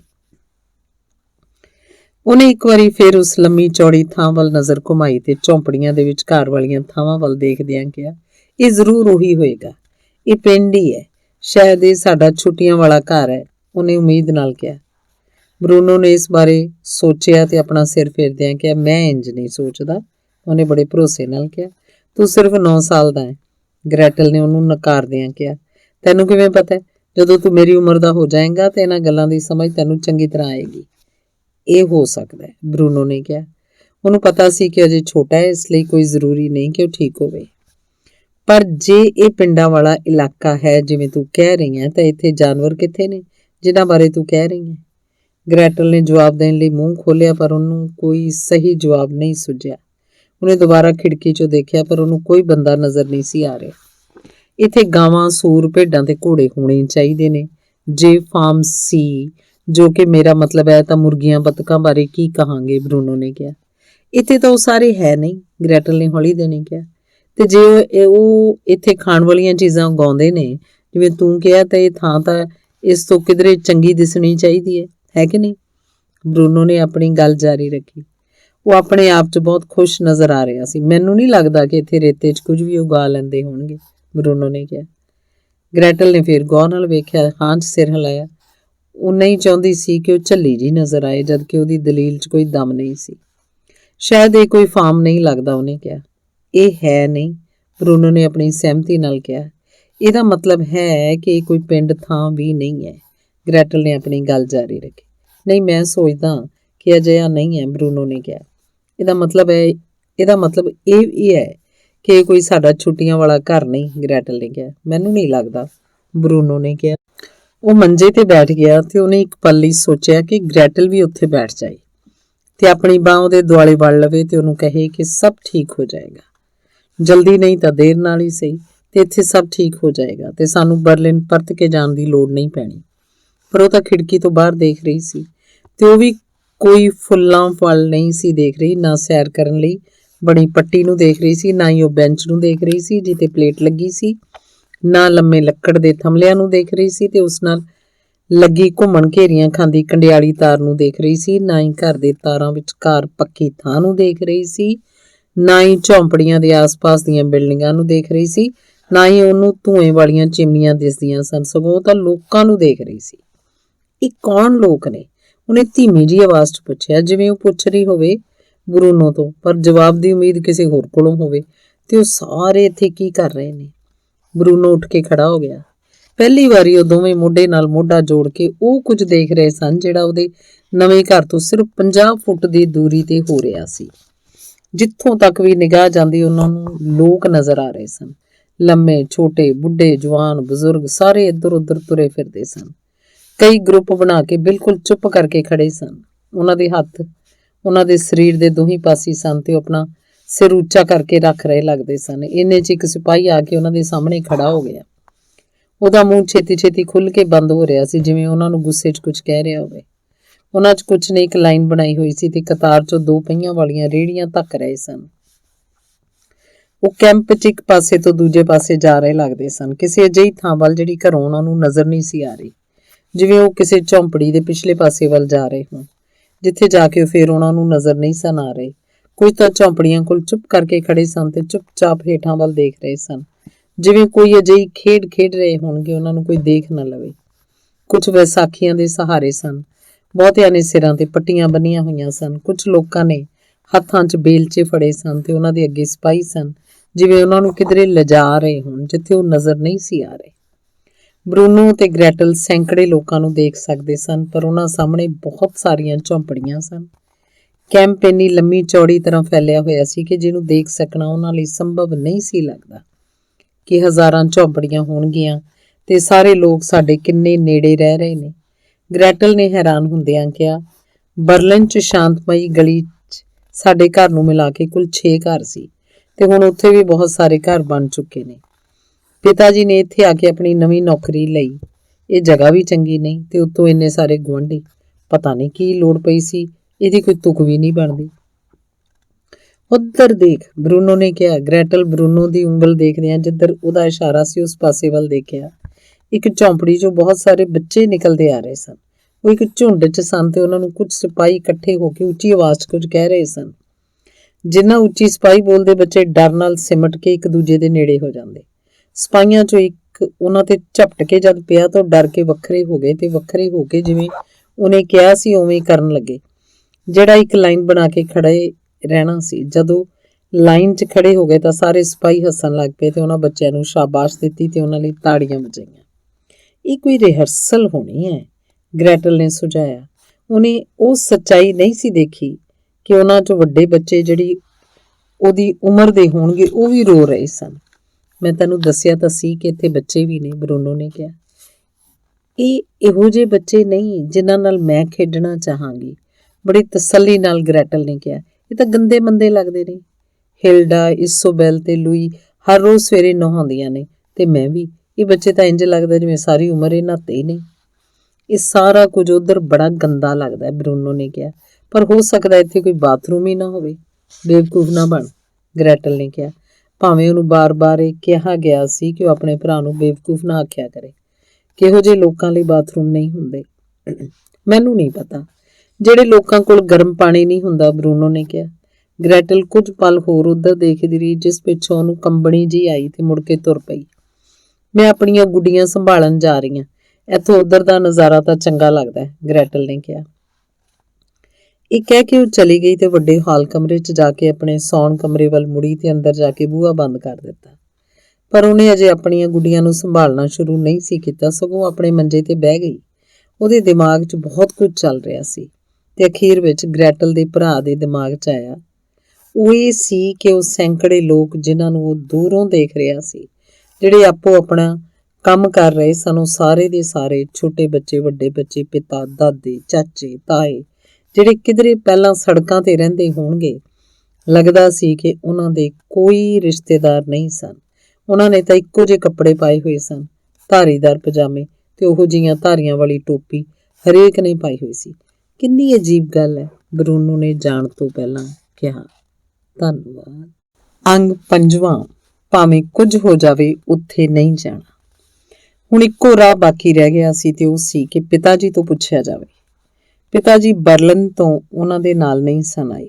ਅਸਲ 'ਚ ਉਹ ਕੁਝ ਦਿਨ ਪਹਿਲਾਂ ਬਰਲਿਨ ਤੋਂ ਚੱਲ ਪਏ ਸਨ। ਜਿਹੜੇ ਦਿਨ ਬਰੂਨੋ ਸਕੂਲੋਂ ਘਰ ਆਇਆ ਸੀ ਤੇ ਉਹਨੇ ਮਰੀਆ ਨੂੰ ਉਹਦੀਆਂ ਚੀਜ਼ਾਂ ਸਾਂਭਦਿਆਂ ਦੇਖਿਆ ਸੀ, ਉਹਨਾਂ 'ਚੋਂ ਚੀਜ਼ਾਂ ਵੀ ਸਨ ਜਿਹੜੀਆਂ ਉਹਨੇ ਲੁਕੋ ਕੇ ਰੱਖ ਦਿੱਤੀਆਂ ਸਨ। ਕਿਉਂਕਿ ਕਿਸੇ ਹੋਰ ਦਾ ਉਹਨਾਂ ਨਾਲ ਵਾਹ ਵਾਸਤਾ ਬਿਲਕੁਲ ਨਹੀਂ ਸੀ। ਉਸ ਦਿਨ ਪਿੱਛੋਂ ਮਾਂ, ਗ੍ਰੈਟਲ, ਮਰੀਆ, ਰਸੋਈਆ ਲਾਰਸ ਤੇ ਬਰੂਨੋ ਨੇ ਆਪਣੀਆਂ ਚੀਜ਼ਾਂ ਲੱਕੜ ਦੇ ਬਕਸਿਆਂ 'ਚ ਪੈਕ ਕੀਤੀਆਂ ਤੇ ਉਹਨਾਂ ਨੂੰ ਇੱਕ ਵੱਡੇ ਟਰੰਕ 'ਚ ਰੱਖਣਾ ਸ਼ੁਰੂ ਕਰ ਦਿੱਤਾ ਸੀ। ਉਸ ਟਰੱਕ ਨੇ ਇਹ ਸਾਰਾ ਸਮਾਨ ਨਵੇਂ ਆਊਟਵਿਦ ਵਾਲੇ ਘਰ ਲੈ ਕੇ ਆਉਣਾ ਸੀ। ਉਸ ਦਿਨ ਆਖਰੀ ਸਵੇਰ ਸੀ ਜਿਸ ਦਿਨ ਘਰ ਖਾਲੀ ਖਾਲੀ ਲੱਗ ਰਿਹਾ ਸੀ, ਜਿਹੜਾ ਉਹਨਾਂ ਦਾ ਅਸਲੀ ਘਰ ਨਹੀਂ ਸੀ ਲੱਗ ਰਿਹਾ। ਉਹਨਾਂ ਦੀਆਂ ਆਖਰੀ ਚੀਜ਼ਾਂ ਵਸਤਾਂ ਸੂਟਕੇਸਾਂ 'ਚ ਭਰ ਦਿੱਤੀਆਂ ਗਈਆਂ ਸਨ। ਉਸ ਦਿਨ ਇੱਕ ਸਰਕਾਰੀ ਕਾਰ ਉਹਨਾਂ ਦੇ ਘਰ ਦੇ ਬੂਹੇ ਆ ਕੇ ਰੁਕੀ, ਜਿਸ ਤੇ ਲਾਲ ਤੇ ਕਾਲੀਆਂ ਝੰਡੀਆਂ ਲੱਗੀਆਂ ਸਨ। ਉਹਨਾਂ ਨੇ ਉਸ ਕਾਰ 'ਚ ਬਹਿ ਕੇ ਹੀ ਰਵਾਨਾ ਹੋਣਾ ਸੀ। ਮਾਂ, ਮਰੀਆ ਤੇ ਬਰੂਨੋ ਘਰ 'ਚ ਇਹ ਤਿੰਨੇ ਜਣੇ ਰਹਿ ਗਏ ਸਨ। ਬਰੂਨੋ ਨੂੰ ਲੱਗ ਰਿਹਾ ਸੀ ਕਿ ਮਾਂ ਨੂੰ ਅਹਿਸਾਸ ਨਹੀਂ ਸੀ ਕਿ ਨੌਕਰਾਣੀ ਅਜੇ ਵੀ ਘਰ 'ਚ ਹੀ ਖੜੀ ਸੀ। ਉਹਨਾਂ ਨੇ ਖਾਲੀ ਵੱਡੇ ਹਾਲ ਕਮਰੇ 'ਚ ਇੱਕ ਆਖਰੀ ਨਿਗਾਹ ਮਾਰੀ, ਜਿੱਥੇ ਉਹਨਾਂ ਨੇ ਖੁਸ਼ੀਆਂ ਭਰੇ ਦਿਨ ਗੁਜ਼ਾਰੇ ਸਨ, ਜਿਹੜੀ ਥਾਂ ਦਸੰਬਰ 'ਚ ਕ੍ਰਿਸਮਸ ਟਰੀ ਰੱਖਿਆ ਗਿਆ ਸੀ, ਜਿੱਥੇ ਸਰਦੀਆਂ ਦੀ ਰੁੱਤ 'ਚ ਛਤਰੀਆਂ ਰੱਖੀਆਂ ਜਾਂਦੀਆਂ ਸਨ, ਜਿੱਥੇ ਛਤਰੀਆਂ ਰੱਖਣ ਲਈ ਇੱਕ ਸਟੈਂਡ ਹੁੰਦਾ ਸੀ, ਉਸੇ ਥਾਂ ਜਿੱਥੇ ਬਰੂਨੋ ਆਪਣੇ ਗਾਰੇ ਨਾਲ ਲਿਬੜੇ ਬੂਟ ਰੱਖਿਆ ਕਰਦਾ ਸੀ, ਜਿਹੜੇ ਉਹ ਕਦੇ ਨਹੀਂ ਸੀ ਕਰਦਾ। ਮਾਂ ਨੇ ਆਪਣੇ ਸਿਰ ਨੂੰ ਝਟਕਾ ਜਿਹਾ ਦਿੰਦਿਆਂ ਜੋ ਕਿਹਾ ਉਹ ਬੜਾ ਅਜੀਬ ਸੀ। ਸਾਨੂੰ ਫਿਊਰੀ ਨੂੰ ਸ਼ਾਮ ਦੇ ਖਾਣੇ ਤੇ ਨਹੀਂ ਸੀ ਬੁਲਾਉਣਾ ਚਾਹੀਦਾ। ਕੁਝ ਲੋਕ ਆਪਣੀ ਸਨਕ ਨਾਲ ਅੱਗੇ ਜਾਣਾ ਚਾਹੁੰਦੇ ਨੇ, ਮਾਂ ਨੇ ਕਿਹਾ ਸੀ। ਇਹ ਕਹਿੰਦਿਆਂ ਉਹ ਮੁੜੀ ਤਾਂ ਬਰੂਨੋ ਨੇ ਆਪਣੀ ਮਾਂ ਦੇ ਹੰਝੂ ਦੇਖ ਲਏ ਸਨ, ਪਰ ਉਹ ਤਰਬਕ ਪਈ ਸੀ ਜਦੋਂ ਉਹਨੇ ਮਾਰੀਆ ਨੂੰ ਉਹਨੂੰ ਦੇਖਦਿਆਂ ਦੇਖਿਆ। ਮਾਂ ਨੇ ਥੋੜ੍ਹੀ ਹੈਰਾਨੀ ਨਾਲ ਕਿਹਾ ਸੀ, ਮਾਰੀਆ, ਮੈਂ ਸੋਚਿਆ ਕਿ ਤੂੰ ਕਾਰ 'ਚ ਜਾ ਕੇ ਬਹਿ ਗਈ ਹੈ। ਮੈਂ ਤਾਂ ਹੁਣੇ ਜਾਣ ਹੀ ਲੱਗੀ ਸੀ, ਮਰੀਆ ਨੇ ਕਿਹਾ। ਮੇਰਾ ਮਤਲਬ, ਮਾਂ ਨੇ ਕਿਹਾ ਤੇ ਸਿਰ ਨੂੰ ਇੱਕ ਹੋਰ ਝਟਕਾ ਦਿੰਦਿਆਂ ਕਿਹਾ, ਮੈਂ ਇਹ ਕਹਿਣਾ ਚਾਹੁੰਦੀ ਸੀ, ਮੈਮ ਹੁਣੇ ਚੱਲੀ ਹਾਂ, ਮਰੀਆ ਨੇ ਦੁਹਰਾਇਆ, ਜਿਹਨੂੰ ਸ਼ਾਇਦ ਇਹ ਰੂਲ ਪਤਾ ਨਹੀਂ ਸੀ ਕਿ ਜਦੋਂ ਮਾਂ ਬੋਲ ਰਹੀ ਹੋਵੇ ਤਾਂ ਉਹਨੂੰ ਟੋਕਣਾ ਨਹੀਂ ਚਾਹੀਦਾ। ਮਰੀਆ ਬੂਹੇ ਤੋਂ ਬਾਹਰ ਜਾ ਕੇ ਛੇਤੀ ਛੇਤੀ ਕਾਰ ਵੱਲ ਜਾਣ ਲੱਗ ਪਈ। ਮਾਂ ਨੇ ਹੈਰਾਨੀ ਨਾਲ ਆਪਣੇ ਮੋਢੇ ਝਟਕੇ, ਜਿਵੇਂ ਕੁਝ ਹੋਇਆ ਹੀ ਨਾ ਹੋਵੇ। ਚੱਲ ਆ ਜਾ ਹੁਣ ਬਰੂਨੋ, ਮਾਂ ਨੇ ਉਹਦਾ ਹੱਥ ਫੜਦਿਆਂ ਕਿਹਾ ਤੇ ਆਪਣੇ ਪਿੱਛੇ ਬੂਹੇ ਨੂੰ ਜੰਦਰਾ ਮਾਰ ਲਿਆ। ਆਪਾਂ ਇਹੋ ਉਮੀਦ ਕਰੀਏ ਕਿ ਇੱਕ ਦਿਨ ਜਦੋਂ ਇਹ ਸਭ ਕੁਝ ਖਤਮ ਹੋ ਜਾਏਗਾ ਤਾਂ ਆਪਾਂ ਮੁੜ ਕੇ ਇੱਥੇ ਆ ਸਕਾਂਗੇ। ਕਾਰ, ਜਿਹਦੇ ਅੱਗੇ ਝੰਡੀਆਂ ਲੱਗੀਆਂ ਸਨ, ਉਹਨਾਂ ਨੂੰ ਰੇਲਵੇ ਸਟੇਸ਼ਨ ਤੇ ਲੈ ਗਈ। ਰੇਲਵੇ ਸਟੇਸ਼ਨ ਤੇ 2 ਰੇਲਵੇ ਲਾਈਨਾਂ ਸਨ, ਜਿਨ੍ਹਾਂ ਦੇ ਵਿਚਕਾਰ ਇੱਕ ਚੌੜਾ ਪਲੇਟਫਾਰਮ ਸੀ, ਜਿਹਦੇ ਦੋਹੀਂ ਪਾਸੇ 2 ਰੇਲ ਗੱਡੀਆਂ ਮੁਸਾਫਰਾਂ ਨੂੰ ਲਿਜਾਣ ਲਈ ਤਿਆਰ ਖੜੀਆਂ ਸਨ। ਦੂਜੇ ਪਾਸੇ ਬਹੁਤ ਸਾਰੇ ਸਿਪਾਹੀ ਮਾਰਚ ਕਰਦੇ ਦਿਖ ਰਹੇ ਸਨ। ਇੱਕ ਲੰਮਾ ਕੈਬਿਨ ਵੀ ਸੀ, ਜਿਹੜਾ ਸਿਗਨਲ ਕਰਨ ਵਾਲੇ ਦਾ ਕਮਰਾ ਲੱਗਦਾ ਸੀ। ਬਰੂਨੋ ਨੇ ਬਹੁਤ ਸਾਰੇ ਲੋਕ ਇਕੱਠੇ ਹੋਏ ਦੇਖੇ ਸਨ। ਉਹ ਸਾਰਾ ਟੱਬਰ ਇੱਕ ਡੱਬੇ ਵਿੱਚ ਚੜ੍ਹ ਗਿਆ, ਜਿੱਥੇ ਬਹੁਤ ਸਾਰੀਆਂ ਸੀਟਾਂ ਖਾਲੀ ਪਈਆਂ ਸਨ, ਜਿਸ 'ਚ ਖਿੜਕੀਆਂ ਹੇਠਾਂ ਕਰਨ ਪਿੱਛੋਂ ਤਾਜ਼ੀ ਹਵਾ ਅੰਦਰ ਆ ਰਹੀ ਸੀ। ਉਹਨੇ ਸੋਚਿਆ ਕਿ ਜੇ ਗੱਡੀਆਂ ਅੱਡ ਦਿਸ਼ਾਵਾਂ ਵੱਲ ਜਾ ਰਹੀਆਂ ਸਨ ਤਾਂ ਕੁਝ ਅਜੀਬ ਨਹੀਂ ਸੀ ਹੋਣਾ, ਪਰ ਅਜਿਹਾ ਨਹੀਂ ਸੀ। ਉਹ ਦੋਵੇਂ ਗੱਡੀਆਂ ਚੜ੍ਹਦੇ ਵੱਲ ਮੂੰਹ ਕਰਕੇ ਖੜੀਆਂ ਹੋਈਆਂ ਸਨ। ਇੱਕ ਪਲ ਲਈ ਉਹਨੇ ਸੋਚਿਆ ਕਿ ਪਲੇਟਫਾਰਮ ਤੇ ਜਾ ਕੇ ਉਹ ਲੋਕਾਂ ਨੂੰ ਉਹਨਾਂ ਦੇ ਡੱਬੇ 'ਚ ਖਾਲੀ ਸੀਟਾਂ ਬਾਰੇ ਦੱਸੇ, ਪਰ ਉਹਨੇ ਸੋਚਿਆ ਕਿ ਠੀਕ ਨਹੀਂ ਹੋਏਗਾ। ਹੋ ਸਕਦਾ ਮਾਂ ਗੁੱਸਾ ਕਰੇਗੀ ਤੇ ਗ੍ਰੈਟਲ ਤਾਂ ਅੱਗ ਬਬੂਲਾ ਹੋ ਜਾਏਗੀ। ਉਸ ਤੋਂ ਵੀ ਭੈੜੀ ਗੱਲ ਹੋਏਗੀ। ਜਦੋਂ ਦੇ ਆਊਟਵਿਦ ਵਾਲੇ ਨਵੇਂ ਘਰ 'ਚ ਆਏ ਸਨ, ਬਰੂਨੋ ਨੇ ਆਪਣੇ ਪਿਤਾ ਨੂੰ ਦੇਖਿਆ ਨਹੀਂ ਸੀ। ਉਹਨੇ ਸੋਚਿਆ ਕਿ ਹੋ ਸਕਦਾ ਆਪਣੇ ਸੌਣ ਕਮਰੇ 'ਚ ਹੋਣਗੇ। ਇੰਨੇ 'ਚ ਬੂਹਾ ਖੁੱਲਣ ਦੀ ਆਵਾਜ਼ ਆਈ, ਪਰ ਬੂਹੇ ਤੋਂ ਬਾਹਰ ਆਇਆ ਉਹੀ ਖਰਬਾ ਸਿਪਾਹੀ ਜਿਹਨੇ ਸਖਤੀ ਨਾਲ ਬਰੂਨੋ ਵੱਲ ਵੇਖਿਆ ਸੀ। ਉਹਨੇ ਆਪਣੇ ਪਿਤਾ ਦੀ ਗਰਜਵੀਂ ਆਵਾਜ਼ ਵੀ ਨਹੀਂ ਸੀ ਸੁਣੀ ਤੇ ਨਾ ਹੀ ਹੇਠਾਂ ਵੱਡੇ ਹਾਲ ਕਮਰੇ ਦੀ ਲੱਕੜ ਦੀ ਫਰਸ਼ ਤੇ ਉਹਨਾਂ ਦੇ ਬੂਟਾਂ ਦੀ ਭਾਰੀ ਆਵਾਜ਼ ਸੁਣੀ ਸੀ। ਪਰ ਇੱਕ ਗੱਲ ਤਾਂ ਪੱਕੀ ਸੀ, ਲੋਕ ਘਰ 'ਚ ਆ ਜਾ ਰਹੇ ਸਨ। ਅਜੇ ਉਹ ਜਿਹੀਆਂ ਸੋਚਾਂ ਸੋਚ ਹੀ ਰਿਹਾ ਸੀ ਕਿ ਹਾਲ ਕਮਰੇ 'ਚ ਉਹਨੂੰ ਰੌਲੇ ਰੱਪੇ ਦੀਆਂ ਆਵਾਜ਼ਾਂ ਸੁਣਾਈ ਦਿੱਤੀਆਂ। ਉਹ ਆਪਣੇ ਕਮਰੇ 'ਚੋਂ ਹੇਠਾਂ ਹਾਲ ਕਮਰੇ 'ਚ ਦੇਖਣ ਆਇਆ। ਉਹਨੇ ਪੌੜੀਆਂ ਦੀ ਰੇਲਿੰਗ ਦੇ ਉੱਤੋਂ ਦੇਖਿਆ। ਉਹਨੇ ਹੇਠਾਂ ਪਿਤਾ ਜੀ ਦੇ ਦਫ਼ਤਰ ਦਾ ਬੂਹਾ ਖੁੱਲ੍ਹਦਾ ਵੇਖਿਆ, ਜਿਸ ਵਿੱਚੋਂ 5 ਬੰਦੇ ਇੱਕ ਦੂਜੇ ਨਾਲ ਹੱਥ ਮਿਲਾਉਂਦਿਆਂ ਹੱਸਦਿਆਂ ਬਾਹਰ ਆ ਰਹੇ ਸਨ। ਪਿਤਾ ਜੀ ਉਹਨਾਂ ਦੇ ਵਿਚਕਾਰ ਸਨ ਤੇ ਆਪਣੀ ਨਵੀਂ ਪ੍ਰੈਸ ਕੀਤੀ ਹੋਈ ਵਰਦੀ 'ਚ ਬੜੇ ਚੁਸਤ ਲੱਗ ਰਹੇ ਸਨ। ਉਹਨਾਂ ਦੇ ਘਣੇ ਸੰਘਣੇ ਸਿਰ ਦੇ ਵਾਲ ਕੁਝ ਦੇਰ ਪਹਿਲਾਂ ਰੋਗਨ ਕੀਤੇ ਲੱਗ ਰਹੇ ਸਨ। ਬਰੂਨੋ ਉਹਨਾਂ ਨੂੰ ਉੱਪਰ ਖੜਾ ਦੇਖ ਰਿਹਾ ਸੀ ਤਾਂ ਬਰੂਨੋ ਨੂੰ ਥੋੜਾ ਡਰ ਲੱਗ ਰਿਹਾ ਸੀ ਤੇ ਝਿਜਕ ਮਹਿਸੂਸ ਹੋ ਰਹੀ ਸੀ। ਦੂਜਾ, ਲੋਕਾਂ ਨੂੰ ਦੇਖ ਕੇ ਵੀ ਉਹਨੂੰ ਕੋਈ ਖੁਸ਼ੀ ਨਹੀਂ ਸੀ ਹੋਈ। ਉਹ ਪਿਤਾ ਜੀ ਵਾਂਗ ਬਿਲਕੁਲ ਸੋਹਣੇ ਸੁਨੱਖੇ ਨਹੀਂ ਸਨ ਤੇ ਨਾ ਹੀ ਉਹਨਾਂ ਦੀਆਂ ਵਰਦੀਆਂ ਕੋਈ ਤਾਜ਼ੀਆਂ ਪ੍ਰੈਸ ਕੀਤੀਆਂ ਲੱਗ ਰਹੀਆਂ ਸਨ। ਨਾ ਹੀ ਉਹਨਾਂ ਦੇ ਬੋਲਾਂ 'ਚ ਪਿਤਾ ਜੀ ਵਰਗਾ ਗੜਕਾ ਸੀ ਤੇ ਨਾ ਹੀ ਉਹਨਾਂ ਦੇ ਬੂਟ ਚੰਗੀ ਤਰ੍ਹਾਂ ਪਾਲਿਸ਼ ਸਨ। ਤੇ ਉਹ ਪਿਤਾ ਜੀ ਦਾ ਧਿਆਨ ਖਿੱਚਣ ਲਈ ਇੱਕ ਦੂਜੇ ਤੋਂ ਵੱਧ ਕੇ ਕੋਸ਼ਿਸ਼ ਕਰਦੇ ਲੱਗਦੇ ਸਨ। ਬਰੂਨੋ ਕੋਲ ਪਹੁੰਚ ਰਹੀਆਂ ਉਹਨਾਂ ਦੀਆਂ ਆਵਾਜ਼ਾਂ ਦੇ ਵਾਕਾਂ ਦੀ ਕੁਝ ਥੋੜ੍ਹੀ ਜਿਹੀ ਸਮਝ ਪੈ ਰਹੀ ਸੀ। ਜਦੋਂ ਤੋਂ ਇੱਥੇ ਆਇਆ ਸੀ ਗਲਤੀਆਂ ਹੀ ਕਰੀ ਗਿਆ।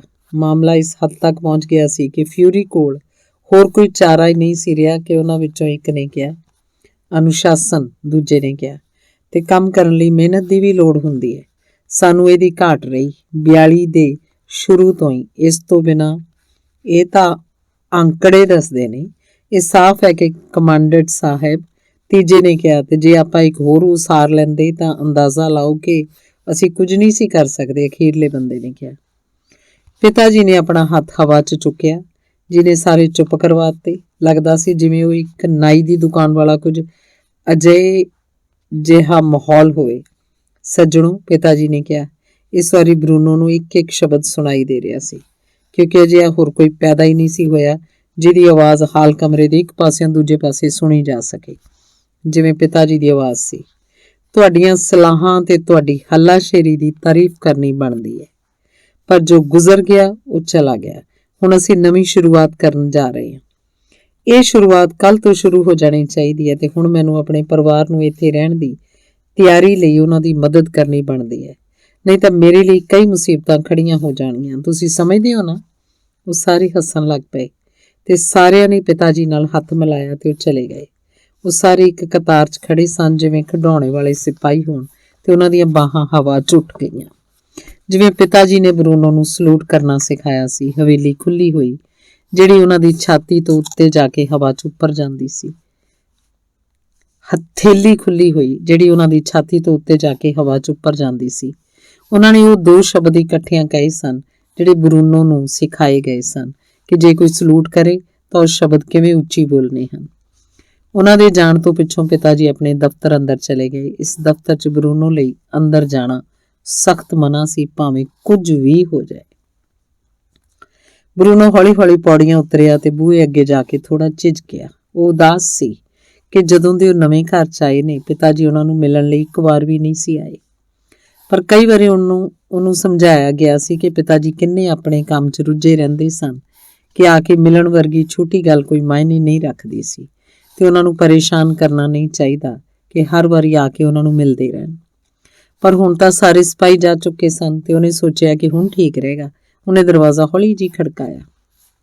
ਬਰਲਿਨ 'ਚ ਬਰੂਨੋ ਕਈ ਮੌਕਿਆਂ ਵਿੱਚੋਂ ਸਿਰਫ ਇੱਕ ਵਾਰੀ ਪਿਤਾ ਜੀ ਦੇ ਦਫ਼ਤਰ ਅੰਦਰ ਗਿਆ ਸੀ, ਤੇ ਉਹ ਵੀ ਇਸ ਲਈ ਕਿ ਉਹ ਸ਼ਰਾਰਤੀ ਸੀ ਤੇ ਇਸ ਲਈ ਜ਼ਰੂਰੀ ਸੀ ਕਿ ਉਸ ਨਾਲ ਗੰਭੀਰਤਾ ਨਾਲ ਗੱਲ ਕੀਤੀ ਜਾਏ। ਭਾਵੇਂ ਕੁਝ ਵੀ ਹੋਵੇ, ਜਿਹੜਾ ਰੂਲ ਪਿਤਾ ਜੀ ਦੇ ਬਰਲਿਨ ਵਾਲੇ ਦਫ਼ਤਰ ਅੰਦਰ ਨਾ ਜਾਣ ਲਈ ਬਣਿਆ ਸੀ, ਉਹ ਬਰੂਨੋ ਨੇ ਸਿੱਖ ਲਿਆ ਸੀ, ਤੇ ਉਹੀ ਰੂਲ ਆਊਟਵਿਦ ਵਾਲੇ ਨਵੇਂ ਘਰ 'ਚ ਨਹੀਂ ਚੱਲੇਗਾ। ਬਰੂਨੋ ਇੰਨਾ ਵੀ ਬੇਵਕੂਫ ਨਹੀਂ ਸੀ, ਪਰ ਕਿਉਂਕਿ ਉਹ ਕਈ ਦਿਨਾਂ ਤੋਂ ਇੱਕ ਦੂਜੇ ਨੂੰ ਨਹੀਂ ਮਿਲੇ ਸੀ, ਉਹਨੇ ਸੋਚਿਆ ਦਰਵਾਜ਼ਾ ਖੜਕਾਉਣ 'ਚ ਕੋਈ ਹਰਜ਼ ਨਹੀਂ ਕਿ ਅਜਿਹੇ ਮੌਕੇ ਕਿਸੇ ਨੂੰ ਬੁਰਾ ਲੱਗੇ। ਸੋ ਉਹਨੇ 2 ਵਾਰੀ ਹੌਲੀ ਜਿਹੀ ਦਰਵਾਜ਼ਾ ਖੜਕਾਇਆ। ਸ਼ਾਇਦ ਪਿਤਾ ਜੀ ਨੂੰ ਸੁਣਾਈ ਨਹੀਂ ਸੀ ਦਿੱਤਾ, ਸ਼ਾਇਦ ਬਰੂਨੋ ਨੇ ਬਹੁਤਾ ਜ਼ੋਰ ਨਾਲ ਦਰਵਾਜ਼ਾ ਨਹੀਂ ਸੀ ਖੜਕਾਇਆ, ਪਰ ਅੰਦਰੋਂ ਦਰਵਾਜ਼ਾ ਖੋਲ੍ਹਣ ਲਈ ਕੋਈ ਨਹੀਂ ਆਇਆ। ਸੋ ਬਰੂਨੋ ਨੇ ਦੁਬਾਰਾ ਬੂਹਾ ਖੜਕਾਇਆ ਤੇ ਇਸ ਵਾਰੀ ਥੋੜਾ ਹੋਰ ਜ਼ੋਰ ਨਾਲ ਖੜਕਾਇਆ। ਤਾਂ ਇਸ ਵਾਰ ਉਹਨੇ ਗਰਜ ਵਾਲੀ ਆਵਾਜ਼ ਅੰਦਰੋਂ ਸੁਣੀ, ਅੰਦਰ ਆ ਜਾਓ। ਬਰੂਨੋ ਨੇ ਬੂਹੇ ਦਾ ਹੈਂਡਲ ਘੁਮਾਇਆ। ਅੰਦਰ ਜਾ ਕੇ ਉਹ ਆਪਣੀ ਸਥਿਤੀ 'ਚ ਖੜਾ ਹੋ ਗਿਆ, ਜਿਸ 'ਚ ਹੁੰਦਾ ਸੀ। ਅੱਖਾਂ ਪੂਰੀਆਂ ਖੁੱਲੀਆਂ ਹੋਈਆਂ, ਮੂੰਹ ਅੰਗਰੇਜ਼ੀ ਦਾ ਉਹ ਬਣਾਉਂਦਿਆਂ ਖੁੱਲ੍ਹਾ, ਤੇ ਬਾਹਾਂ ਸਰੀਰ ਦੇ ਦੋਹੀਂ ਪਾਸੇ ਖੁੱਲੀਆਂ ਹੋਈਆਂ ਸਨ। ਭਾਵੇਂ ਘਰ ਦਾ ਬਾਕੀ ਵਾਲਾ ਹਿੱਸਾ ਬਹੁਤਾ ਖੁਸ਼ਗਵਾਰ ਨਹੀਂ ਸੀ, ਜਿੱਥੇ ਸੰਭਾਵਨਾਵਾਂ ਹੋ ਸਕਦਾ ਨਹੀਂ ਹੋਣਗੀਆਂ, ਪਰ ਇਹ ਕਮਰਾ ਤਾਂ ਬਿਲਕੁਲ ਵੱਖਰਾ ਸੀ। ਕੰਧਾਂ ਕਿਧਰੇ ਨਜ਼ਰ ਨਹੀਂ ਸੀ ਆ ਰਹੀਆਂ। ਉਹਨਾਂ ਦੇ ਅੱਗੇ ਕਾਲੀ ਲੱਕੜ ਦੇ ਖਾਨੇ ਬਣੇ ਹੋਏ ਸਨ, ਜਿਨ੍ਹਾਂ 'ਚ ਕਿਤਾਬਾਂ ਸਜਾਈਆਂ ਹੋਈਆਂ ਸਨ, ਜਿਵੇਂ ਬਰਲਿਨ ਵਾਲੀ ਲਾਇਬ੍ਰੇਰੀ 'ਚ ਸਨ। ਕਮਰੇ ਦੀ ਛੱਤ ਬੜੀ ਉੱਚੀ ਸੀ, ਹੇਠਾਂ ਫਰਸ਼ ਤੇ ਮੋਟਾ ਗਲੀਚਾ ਵਿਛਿਆ ਸੀ। ਬਰੂਨੋ ਨੂੰ ਲੱਗਿਆ ਕਿ ਉਸ 'ਚੋਂ ਧਾਸੀ ਜਾਏਗਾ ਜਿੱਥੇ ਉਹ ਖੜਾ ਸੀ। ਸਾਹਮਣੇ ਕਮਰੇ 'ਚ ਵੱਡੀਆਂ-ਵੱਡੀਆਂ ਖਿੜਕੀਆਂ ਸਨ। ਉਹ ਖਿੜਕੀਆਂ ਵੱਡੇ ਬਾਗ ਵੱਲ ਖੁੱਲ੍ਹਦੀਆਂ ਸਨ। ਖਿੜਕੀਆਂ ਅੱਗੇ ਬੈਠਣ ਲਈ ਕਈ ਆਰਾਮ ਕੁਰਸੀਆਂ ਸਨ। ਇਹਨਾਂ ਸਭ ਦੇ ਵਿਚਕਾਰ ਇੱਕ ਬਹੁਤ ਵੱਡਾ ਮੇਜ਼ ਸੀ, ਜਿਹਦੇ ਪਿੱਛੇ ਉਹਦੇ ਪਿਤਾ ਜੀ ਬੈਠੇ ਸਨ। ਪਿਤਾ ਜੀ ਨੇ ਉੱਪਰ ਦੇਖਿਆ ਸੀ। ਜਿਉਂ ਹੀ ਬਰੂਨੋ ਅੰਦਰ ਆਇਆ, ਬਰੂਨੋ ਨੇ ਮੁਸਕਾਨ 'ਚ ਆਪਣਾ ਮੂੰਹ ਖੋਲ੍ਹਿਆ। ਬਰੂਨੋ, ਪਿਤਾ ਜੀ ਉਸ ਵੱਡੇ ਮੇਜ਼ ਤੋਂ ਉੱਠ ਕੇ ਆਏ ਤੇ ਸਖਤ ਜਿਹੀ ਹੱਥ ਘੁੱਟਣੀ ਨਾਲ ਬਰੂਨੋ ਨਾਲ ਹੱਥ ਮਿਲਾਇਆ। ਉਹਦੇ ਪਿਤਾ ਜੀ ਅਕਸਰ ਕਿਸੇ ਨੂੰ ਜੱਫੀ ਪਾਉਣ ਦੇ ਆਦੀ ਨਹੀਂ ਸਨ। ਜਿਵੇਂ ਮਾਂ ਨੂੰ ਤੇ ਦਾਦੀ ਨੂੰ ਆਦਤ ਸੀ, ਜਿਹੜਾ ਕਿ ਉਹਨਾਂ ਨੂੰ ਚੰਗਾ ਲੱਗਦਾ ਸੀ ਜਦੋਂ ਬੱਚਿਆਂ ਨੂੰ ਚੁੰਮਦੀਆਂ ਸਨ। ਮੇਰਾ ਬੱਚਾ, ਕੁਝ ਪਲਾਂ ਪਿੱਛੋਂ ਪਿਤਾ ਜੀ ਨੇ ਕਿਹਾ ਸੀ। ਹੈਲੋ ਪਿਤਾ ਜੀ, ਬਰੂਨੋ ਨੇ ਹੌਲੀ ਜੀ ਕਿਹਾ। ਉਹ ਕਮਰੇ ਦੀ ਸਜਾਵਟ ਵੇਖ ਕੇ ਹੈਰਾਨ ਸੀ। ਬਰੂਨੋ, ਮੈਂ ਕੁਝ ਮਿੰਟਾਂ ਪਿੱਛੋਂ ਤੁਹਾਨੂੰ ਮਿਲਣ ਹੀ ਆ ਰਿਹਾ ਸੀ। ਮੈਂ ਵਾਅਦਾ ਕਰਦਾ ਕਿ ਇਹੀ ਗੱਲ ਸੀ, ਪਿਤਾ ਜੀ ਨੇ ਕਿਹਾ। ਮੇਰੀ ਇਹ ਮੀਟਿੰਗ ਸੀ ਤੇ ਇੱਕ ਚਿੱਠੀ ਵੀ ਮੈਂ ਲਿਖਣੀ ਸੀ। ਤੁਸੀਂ ਲੋਕ ਇੱਥੇ ਠੀਕ ਠਾਕ ਪਹੁੰਚ ਗਏ ਸੀ ਨਾ? ਹਾਂਜੀ ਪਿਤਾ ਜੀ, ਬਰੂਨੋ ਨੇ ਕਿਹਾ। ਤੂੰ ਆਪਣੀ ਭੈਣ ਤੇ ਮਾਂ ਦੀ ਕੁਝ ਮਦਦ ਕੀਤੀ ਸੀ ਨਾ, ਬਰਲਿਨ ਵਾਲੇ ਘਰ ਨੂੰ ਬੰਦ ਕਰਨ ਤੋਂ ਪਹਿਲਾਂ? ਹਾਂਜੀ ਪਿਤਾ ਜੀ, ਬਰੂਨੋ ਨੇ ਕਿਹਾ। ਫਿਰ ਤਾਂ ਮੈਨੂੰ ਤੇਰੇ ਤੇ ਮਾਣ ਹੈ, ਬਹਿ ਜਾ, ਪਿਤਾ ਜੀ ਨੇ ਕਿਹਾ ਸੀ। ਪਿਤਾ ਨੇ ਮੇਜ਼ ਅੱਗੇ ਪਈ ਇੱਕ ਆਰਾਮ ਕੁਰਸੀ ਵੱਲ ਇਸ਼ਾਰਾ ਕੀਤਾ। ਬਰੂਨੋ ਉਸ ਤੇ ਜਾ ਬੈਠਾ। ਉਹਦੇ ਪੈਰ ਫਰਸ਼ ਤੱਕ ਨਹੀਂ ਸਨ ਆ ਰਹੇ। ਪਿਤਾ ਜੀ ਜਾ ਕੇ ਮੇਜ਼ ਦੇ ਪਿਛਲੇ ਪਾਸੇ ਲੱਗੀ ਕੁਰਸੀ ਤੇ ਬੈਠ ਗਿਆ ਤੇ ਬਰੂਨੋ ਵੱਲ ਦੇਖਿਆ। ਉਹਨਾਂ ਦੋਹਾਂ ਨੇ ਕੁਝ ਪਲ ਕੋਈ ਗੱਲ ਨਾ ਕੀਤੀ। ਅਖੀਰ ਪਿਤਾ ਨੇ ਚੁੱਪ ਤੋੜੀ। ਸੋ ਇਸ ਬਾਰੇ ਤੂੰ ਕੀ ਸੋਚ ਰਿਹਾ? ਮੈਂ ਕੀ ਸੋਚ ਰਿਹਾ? ਕਿਸ ਬਾਰੇ ਮੈਂ ਕੀ ਸੋਚ ਰਿਹਾ? ਬਰੂਨੋ ਨੇ ਕਿਹਾ। ਤੁਹਾਡੇ ਨਵੇਂ ਘਰ ਬਾਰੇ। ਤੈਨੂੰ ਪਸੰਦ ਹੈ? ਨਹੀਂ, ਬਰੂਨੋ ਨੇ ਇੱਕਦਮ ਜਵਾਬ ਦਿੰਦਿਆਂ ਕਿਹਾ। ਉਹ ਆਪਣੇ ਆਪ ਨਾਲ ਸੱਚਾ ਰਹਿਣਾ ਚਾਹੁੰਦਾ ਸੀ ਤੇ ਉਹਨੂੰ ਪਤਾ ਸੀ ਕਿ ਜੇ ਉਹ ਇੱਕ ਪਲ ਵੀ ਰੁਕਿਆ ਤਾਂ ਉਹਦੀ ਹਿੰਮਤ ਨਹੀਂ ਪੈਣੀ ਕਿ ਜੋ ਕੁਝ ਉਹ ਅਸਲ 'ਚ ਸੋਚ ਰਿਹਾ ਸੀ ਉਹ ਕਹਿ ਸਕੇਗਾ। ਸਾਨੂੰ ਘਰ ਵਾਪਸ ਚਲੇ ਜਾਣਾ ਚਾਹੀਦਾ ਹੈ, ਬੜੀ ਬਹਾਦਰੀ ਨਾਲ ਉਹਨੇ ਕਿਹਾ। ਪਿਤਾ ਦੀ ਮੁਸਕਰਾਹਟ ਥੋੜੀ ਨਰਮ ਹੋਈ ਤੇ ਉਹਨੇ ਆਪਣੇ ਮੇਜ਼ ਤੇ ਪਈ ਚਿੱਠੀ ਵੱਲ ਦੇਖਿਆ ਤੇ ਇੱਕ ਪਲ ਪਿੱਛੋਂ ਉਹਨੇ ਫੇਰ ਉੱਪਰ ਦੇਖਿਆ, ਜਿਵੇਂ ਉਹ ਬਰੂਨੋ ਦੇ ਜਵਾਬ ਬਾਰੇ ਸੋਚ ਰਿਹਾ ਹੋਵੇ। ਬਰੂਨੋ, ਅਸੀਂ ਤਾਂ ਆਪਣੇ ਘਰ ਹੀ ਹਾਂ। ਇਹ ਆਊਟਵਿਦ 'ਚ ਸਾਡਾ ਨਵਾਂ ਘਰ ਹੈ, ਬੜੇ ਪਿਆਰ ਭਰੀ ਆਵਾਜ਼ ਨਾਲ ਪਿਤਾ ਨੇ ਕਿਹਾ। ਪਰ ਅਸੀਂ ਬਰਲਿਨ ਕਦੋਂ ਜਾ ਸਕਦੇ ਹਾਂ? ਬਰੂਨੋ ਨੇ ਕਿਹਾ। ਉਹਦਾ ਦਿਲ ਪਿਤਾ ਦੀ ਗੱਲ ਸੁਣ ਕੇ ਜਿਵੇਂ ਡੁੱਬਣ ਲੱਗ ਪਿਆ ਸੀ। ਉੱਥੇ ਕਿੰਨਾ ਚੰਗਾ ਲੱਗਦਾ ਹੈ, ਬਰੂਨੋ ਨੇ ਕਿਹਾ। ਨਾ ਨਾ, ਪਿਤਾ ਨੇ ਕਿਹਾ। ਉਹਨੂੰ ਅਜਿਹਾ ਉੱਤਰ ਨਹੀਂ ਸੀ ਚਾਹੀਦਾ। ਸਾਨੂੰ ਅਜਿਹਾ ਕੁਝ ਸੋਚਣ ਦੀ ਲੋੜ ਨਹੀਂ। ਘਰ ਦਾ ਮਤਲਬ ਇਹ ਤਾਂ ਨਹੀਂ ਕਿ ਕੋਈ ਬਿਲਡਿੰਗ ਹੋਵੇ ਜਾਂ ਗਲੀ ਹੋਵੇ ਜਾਂ ਸ਼ਹਿਰ ਹੋਵੇ। ਇਹ ਤਾਂ ਸਾਰਾ ਕੁਝ ਖਿਆਲੀ ਹੈ, ਜਿਵੇਂ ਇੱਟਾਂ ਤੇ ਗਾਰਾ, ਹੈ ਕਿ ਨਹੀਂ? ਹਾਂ, ਪਰ ਬਰੂਨੋ, ਸਾਡਾ ਸਾਰਾ ਪਰਿਵਾਰ ਇੱਥੇ ਹੈ ਆਊਟਵਿਦ ਵਿੱਚ, ਤੇ ਇਹੀ ਸਾਡਾ ਘਰ ਹੋਣਾ ਚਾਹੀਦਾ। ਬਰੂਨੋ ਦੇ ਗੱਲ ਸਮਝ ਨਹੀਂ ਸੀ ਪੈ ਰਹੀ। ਉਹਨੂੰ ਸਮਝਣ ਦੀ ਲੋੜ ਨਹੀਂ ਸੀ ਕਿਉਂਕਿ ਉਸ ਕੋਲ ਪਿਤਾ ਲਈ ਇੱਕ ਹੋਰ ਚੁਸਤ ਸਵਾਲ ਸੀ। ਪਰ ਦਾਦਾ ਦਾਦੀ ਤਾਂ ਬਰਲਿਨ ਵਿੱਚ ਹੀ ਨੇ ਤੇ ਉਹ ਵੀ ਸਾਡਾ ਪਰਿਵਾਰ ਹੀ ਨੇ, ਸੋ ਇਹ ਸਾਡਾ ਘਰ ਤਾਂ ਨਹੀਂ ਹੋ ਸਕਦਾ, ਉਹਨੇ ਕਿਹਾ। ਪਿਤਾ ਨੇ ਇਸ ਬਾਰੇ ਸੋਚਿਆ ਤੇ ਆਪਣਾ ਸਿਰ ਹਿਲਾਇਆ। ਜਵਾਬ ਦੇਣ ਤੋਂ ਪਹਿਲਾਂ ਕੁਝ ਦੇਰ ਰੁਕਿਆ। ਹਾਂ ਬਰੂਨੋ, ਉਹ ਨਹੀਂ, ਪਰ ਮੈਂ, ਮਾਂ ਤੇ ਗ੍ਰੈਟਲ ਆਪਣੇ ਪਰਿਵਾਰ ਦੇ ਸਭ ਤੋਂ ਜ਼ਰੂਰੀ ਮੈਂਬਰ ਹਾਂ ਤੇ ਇੱਥੇ ਅਸੀਂ ਸਾਰੇ ਇਕੱਠੇ ਹੀ ਰਹਿ ਰਹੇ ਹਾਂ। ਹੁਣ ਇੱਥੇ ਆਊਟਵਿਦ ਵਿੱਚ ਬਹੁਤਾ ਨਾ ਖੁਸ਼ ਹੋਣ ਦੀ ਵੀ ਲੋੜ ਨਹੀਂ। ਇੱਥੇ ਚੰਗੀ ਤਰ੍ਹਾਂ ਤੂੰ ਅਜੇ ਰਹਿ ਕੇ ਦੇਖਿਆ ਵੀ ਨਹੀਂ। ਹੋ ਸਕਦਾ ਤੈਨੂੰ ਇਹ ਜਗ੍ਹਾ ਪਸੰਦ ਆ ਜਾਏ। ਮੈਨੂੰ ਨਹੀਂ ਚੰਗਾ ਲੱਗਦਾ ਇੱਥੇ ਰਹਿਣਾ, ਬਰੂਨੋ ਨੇ ਜ਼ਿੱਦ ਨਾਲ ਕਿਹਾ। ਬਰੂਨੋ, ਪਿਤਾ ਨੇ ਥੱਕੀ ਜੀ ਆਵਾਜ਼ ਨਾਲ ਕਿਹਾ। ਕਾਰਲ, ਡੈਨੀਅਲ ਤੇ ਮਾਰਟਿਨ ਮੇਰੇ ਦੋਸਤ ਇੱਥੇ ਨਹੀਂ। ਨਾ ਹੀ ਨੇੜੇ ਤੇੜੇ ਕੋਈ ਘਰ ਹੈ ਤੇ ਨਾ ਹੀ ਫਲਾਂ ਵਾਲੀਆਂ ਤੇ ਸਬਜ਼ੀਆਂ ਵਾਲੀਆਂ ਛੋਟੀਆਂ ਦੁਕਾਨਾਂ ਕਿਧਰੇ ਨਜ਼ਰ ਆਉਂਦੀਆਂ ਨੇ। ਨਾ ਹੀ ਕੋਈ ਕੈਫੇ ਦਿਸਦੇ ਨੇ ਜਿੱਥੇ ਲੋਕ ਬਹਿ ਕੇ ਖਾਂਦੇ ਪੀਂਦੇ ਨੇ, ਤੇ ਨਾ ਹੀ ਸਨਿਚਰਵਾਰ ਵਾਲੇ ਦਿਨ ਇੱਥੇ ਸ਼ਹਿਰ ਵਾਂਗ ਕੋਈ ਭੀੜ ਨਜ਼ਰ ਆਉਂਦੀ ਹੈ ਜਿੱਥੇ ਕਿਸੇ ਨੂੰ ਲੰਘਣਾ ਔਖਾ ਹੋ ਜਾਏ। ਬਰੂਨੋ, ਕਈ ਵਾਰ ਜੀਵਨ 'ਚ ਸਾਨੂੰ ਕਈ ਅਜਿਹੇ ਕੰਮ ਕਰਨੇ ਪੈਂਦੇ ਨੇ ਜਿਸ ਤੇ ਸਾਡਾ ਕੋਈ ਵੱਸ ਨਾ ਹੋਵੇ, ਪਿਤਾ ਨੇ ਕਿਹਾ। ਤੇ ਬਰੂਨੋ ਨੂੰ ਪਤਾ ਸੀ ਪਿਤਾ ਜੀ ਇੱਕ ਅਜਿਹੀ ਗੱਲ ਸ਼ੁਰੂ ਕਰਨ ਲੱਗੇ ਨੇ ਜਿਹੜੀ ਉਹਨੂੰ ਥਕਾ ਦੇਵੇਗੀ। ਮੈਨੂੰ ਲੱਗਦਾ ਹੈ ਕਿ ਇਹ ਕੰਮ ਵੀ ਉਹਨਾਂ ਵਿੱਚੋਂ ਇੱਕ ਹੈ। ਇਹ ਮੇਰਾ ਕੰਮ ਹੈ ਤੇ ਇਹ ਵੀ ਜ਼ਰੂਰੀ ਕੰਮ। ਇਹ ਫਿਊਰੀ ਲਈ ਵੀ ਬੜਾ ਜ਼ਰੂਰੀ ਹੈ ਤੇ ਆਪਣੇ ਦੇਸ਼ ਲਈ ਵੀ ਜ਼ਰੂਰੀ ਹੈ। ਤੈਨੂੰ ਇੱਕ ਦਿਨ ਇਹਦੀ ਸਮਝ ਆ ਜਾਏਗੀ। ਮੈਂ ਘਰ ਜਾਣਾ ਚਾਹੁੰਦਾ, ਬਰੂਨੋ ਨੇ ਕਿਹਾ। ਉਹਨੂੰ ਆਪਣੀਆਂ ਅੱਖਾਂ ਪਿੱਛੇ ਹੰਝੂ ਮਹਿਸੂਸ ਹੋਣ ਲੱਗ ਪਏ। ਉਹਨੂੰ ਇਸ ਤੋਂ ਬਿਨਾਂ ਹੋਰ ਕੁਝ ਨਹੀਂ ਸੀ ਚਾਹੀਦਾ ਕਿ ਉਹਦੇ ਪਿਤਾ ਨੂੰ ਇਹ ਪਤਾ ਲੱਗ ਜਾਏ ਕਿ ਅਸਲ 'ਚ ਆਊਟਵਿਦ ਕਿੰਨੀ ਭੈੜੀ ਥਾਂ ਸੀ ਤੇ ਉਹ ਇੱਥੋਂ ਜਾਣ ਲਈ ਮੰਨ ਜਾਏ। ਤੈਨੂੰ ਇਹ ਮਹਿਸੂਸ ਕਰਨ ਦੀ ਲੋੜ ਹੈ ਕਿ ਤੂੰ ਘਰ ਵਿੱਚ ਹੀ ਹੈ। ਜਦੋਂ ਪਿਤਾ ਜੀ ਨੇ ਇਹ ਕਿਹਾ, ਜਿਸ ਨਾਲ ਬਰੂਨੋ ਹੋਰ ਪਰੇਸ਼ਾਨ ਹੋ ਗਿਆ। ਇਹ ਸਭ ਕੁਝ ਆਉਣ ਵਾਲੇ ਸਮੇਂ ਲਈ ਹੈ। ਬਰੂਨੋ ਨੇ ਇੱਕ ਪਲ ਲਈ ਆਪਣੀਆਂ ਅੱਖਾਂ ਬੰਦ ਕਰ ਲਈਆਂ। ਉਹਦੇ ਜੀਵਨ 'ਚ ਉਹਨੇ ਬਹੁਤ ਵਾਰੀ ਇਹ ਮਹਿਸੂਸ ਕੀਤਾ ਹੋਵੇ ਕਿ ਉਹਨੇ ਕਦੇ ਜ਼ਿੱਦ ਕੀਤੀ ਸੀ ਤੇ ਖਾਸ ਕਰ ਉਹ ਕਦੇ ਵੀ ਆਪਣੇ ਪਿਤਾ ਸਾਹਮਣੇ ਇਹ ਸੋਚ ਕੇ ਨਹੀਂ ਸੀ ਗਿਆ ਕਿ ਉਹਨਾਂ ਨੂੰ ਕੁਝ ਹੋਰ ਸੋਚਣਾ ਪਵੇ। ਪਰ ਇੱਥੇ ਰਹਿਣ ਦਾ ਇਹ ਫੈਸਲਾ, ਅਜਿਹਾ ਖਿਆਲ ਕਿ ਇਹੋ ਜਿਹੀ ਥਾਂ ਰਹਿਣਾ ਪਵੇ ਜਿੱਥੇ ਖੇਡਣ ਲਈ ਕੋਈ ਨਾ ਹੋਵੇ, ਇਹ ਸਭ ਕੁਝ ਸੋਚਣ ਲਈ ਬਰੂਨੋ ਨੂੰ ਮਜਬੂਰ ਕਰ ਰਿਹਾ ਸੀ। ਜਦੋਂ ਇੱਕ ਪਲ ਪਿੱਛੋਂ ਆਪਣੀਆਂ ਅੱਖਾਂ ਖੋਲ੍ਹੀਆਂ ਤਾਂ ਪਿਤਾ ਜੀ ਆਪਣੀ ਮੇਜ਼ ਦੇ ਪਿੱਛੇ ਉੱਠ ਕੇ ਉਸ ਆਰਾਮ ਕੁਰਸੀ ਤੇ ਆ ਬੈਠੇ ਜਿਹੜੀ ਬਰੂਨੋ ਵਾਲੀ ਕੁਰਸੀ ਦੇ ਨੇੜੇ ਪਈ ਸੀ। ਬਰੂਨੋ ਦੇਖ ਰਿਹਾ ਸੀ ਜਦੋਂ ਉਹਨਾਂ ਨੇ ਆਪਣੀ ਚਾਂਦੀ ਵਾਲੀ ਸਿਗਰਟ ਕੇਸ ਖੋਲ੍ਹਿਆ ਤੇ ਉਸ 'ਚੋਂ ਇੱਕ ਸਿਗਰਟ ਕੱਢ ਲਈ, ਉਹਨਾਂ ਨੇ ਸਿਗਰਟ ਨੂੰ ਮੇਜ਼ 'ਤੇ ਠੋਕਿਆ ਤੇ ਸੁਲਗਾ ਲਈ। ਮੈਨੂੰ ਯਾਦ ਹੈ ਜਦੋਂ ਮੈਂ ਬੱਚਾ ਸੀ ਤੇ ਕੁਝ ਅਜਿਹੀਆਂ ਗੱਲਾਂ ਤੇ ਕੰਮ ਸਨ ਜਿਹੜੇ ਮੈਂ ਕਰਨੇ ਨਹੀਂ ਸੀ ਚਾਹੁੰਦਾ, ਪਰ ਜਦੋਂ ਮੇਰੇ ਪਿਤਾ ਨੇ ਮੈਨੂੰ ਸਮਝਾਇਆ ਕਿ ਇਹ ਸਾਰਿਆਂ ਲਈ ਜ਼ਰੂਰੀ ਸੀ ਕਿ ਮੈਂ ਉਹਨਾਂ ਨੂੰ ਕਰਾਂ, ਤਾਂ ਮੈਂ ਅੱਗੇ ਹੋ ਕੇ ਉਹਨਾਂ ਦੀ ਗੱਲ ਮੰਨੀ ਤੇ ਉਹ ਸਭ ਕੁਝ ਕੀਤਾ ਜੋ ਜ਼ਰੂਰੀ ਸੀ। ਪਿਤਾ ਜੀ ਨੇ ਕਿਹਾ। ਉਹ ਕਿਹੜੇ ਕੰਮ ਸਨ? ਬਰੂਨੋ ਨੇ ਪੁੱਛਿਆ। ਮੈਨੂੰ ਨਹੀਂ ਪਤਾ, ਪਿਤਾ ਜੀ ਨੇ ਮੋਢੇ ਝਟਕਾਉਂਦਿਆਂ ਜਵਾਬ ਦਿੱਤਾ। ਇਹ ਨਾ ਇੱਧਰ ਦੀ ਗੱਲ ਹੈ ਨਾ ਉੱਧਰ ਦੀ, ਪਰ ਜੋ ਵੀ ਹੋਵੇ ਮੈਂ ਇੱਕ ਬੱਚਾ ਸਾਂ ਤੇ ਮੈਨੂੰ ਨਹੀਂ ਸੀ ਪਤਾ ਕਿ ਸਭ ਤੋਂ ਚੰਗੀ ਗੱਲ ਕਿਹੜੀ ਹੈ। ਉਦਾਹਰਨ ਲਈ, ਮੈਂ ਘਰ ਬਹਿ ਕੇ ਸਕੂਲ ਦਾ ਕੰਮ ਨਹੀਂ ਸੀ ਕਰਨਾ ਚਾਹੁੰਦਾ। ਮੈਂ ਬਾਹਰ ਗਲੀ 'ਚ ਜਾ ਕੇ ਖੇਡਣਾ ਚਾਹੁੰਦਾ ਸੀ ਆਪਣੇ ਦੋਸਤਾਂ ਨਾਲ। ਜਦੋਂ ਹੁਣ ਮੈਂ ਮੁੜ ਕੇ ਦੇਖਦਾ ਤਾਂ ਮੈਨੂੰ ਲੱਗਦਾ ਹੈ ਕਿ ਇਹ ਮੇਰੀ ਬੇਵਕੂਫੀ ਸੀ। ਤੇ ਮੈਂ ਹੁਣ ਕਿਵੇਂ ਮਹਿਸੂਸ ਕਰ ਰਿਹਾ? ਉਮੀਦ ਨਾਲ ਬਰੂਨੋ ਨੇ ਪੁੱਛਿਆ।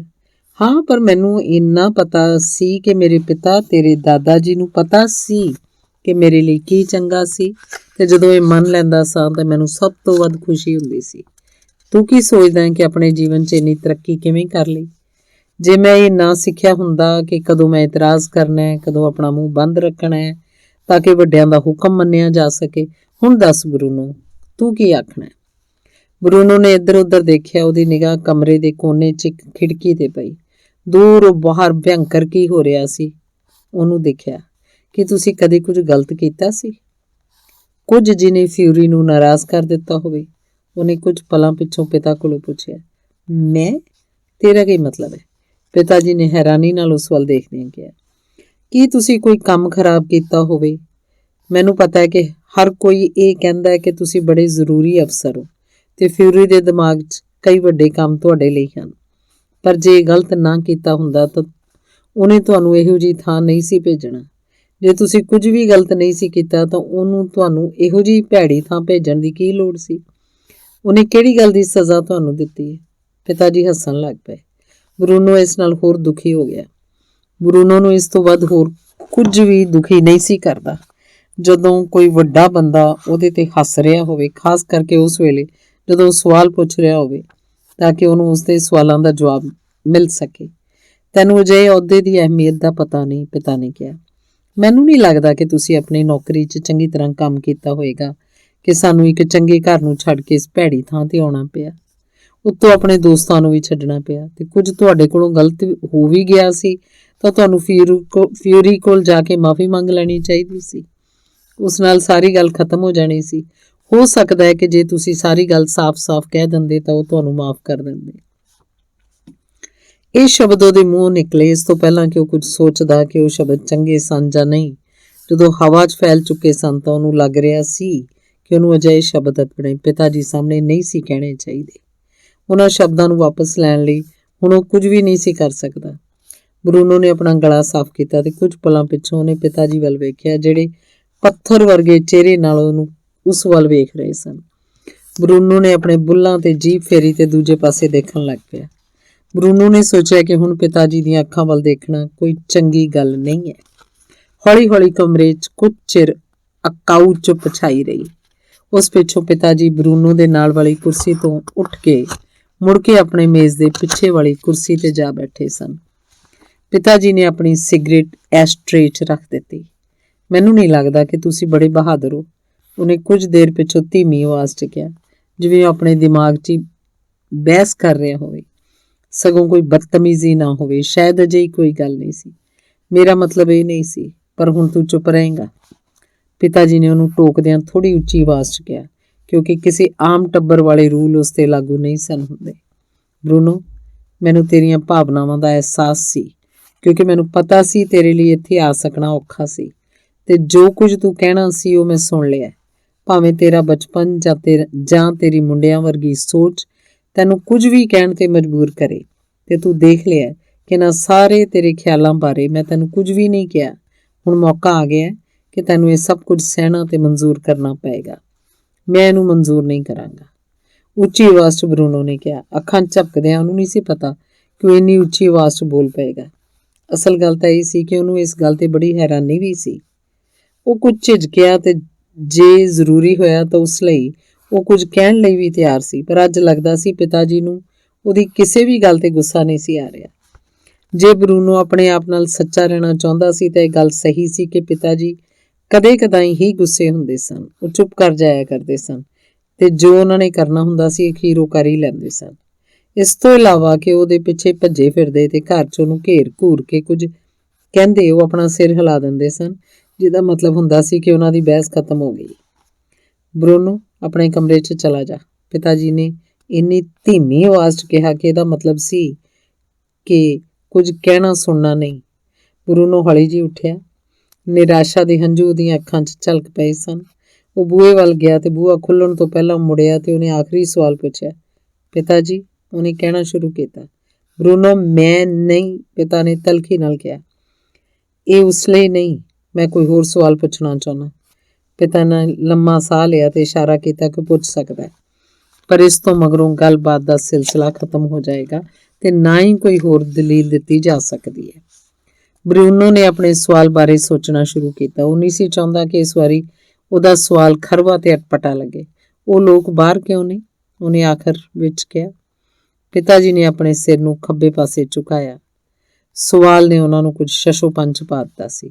ਸਿਪਾਹੀ ਨਹੀਂ, ਬਰੂਨੋ ਕਿਹਾ, ਤੇ ਸੈਕਟਰੀ ਵੀ ਨੇ, ਕਾਮੇ ਵੀ ਨੇ। ਤੂੰ ਇਹਨਾਂ ਨੂੰ ਪਹਿਲਾਂ ਵੀ ਦੇਖ ਚੁੱਕਾ ਹੈ।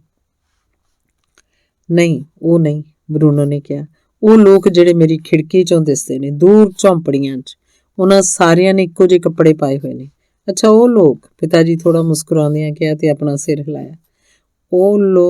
ਉਹ ਲੋਕ ਬਿਲਕੁਲ ਲੋਕ ਨਹੀਂ ਹਨ, ਬਰੂਨੋ।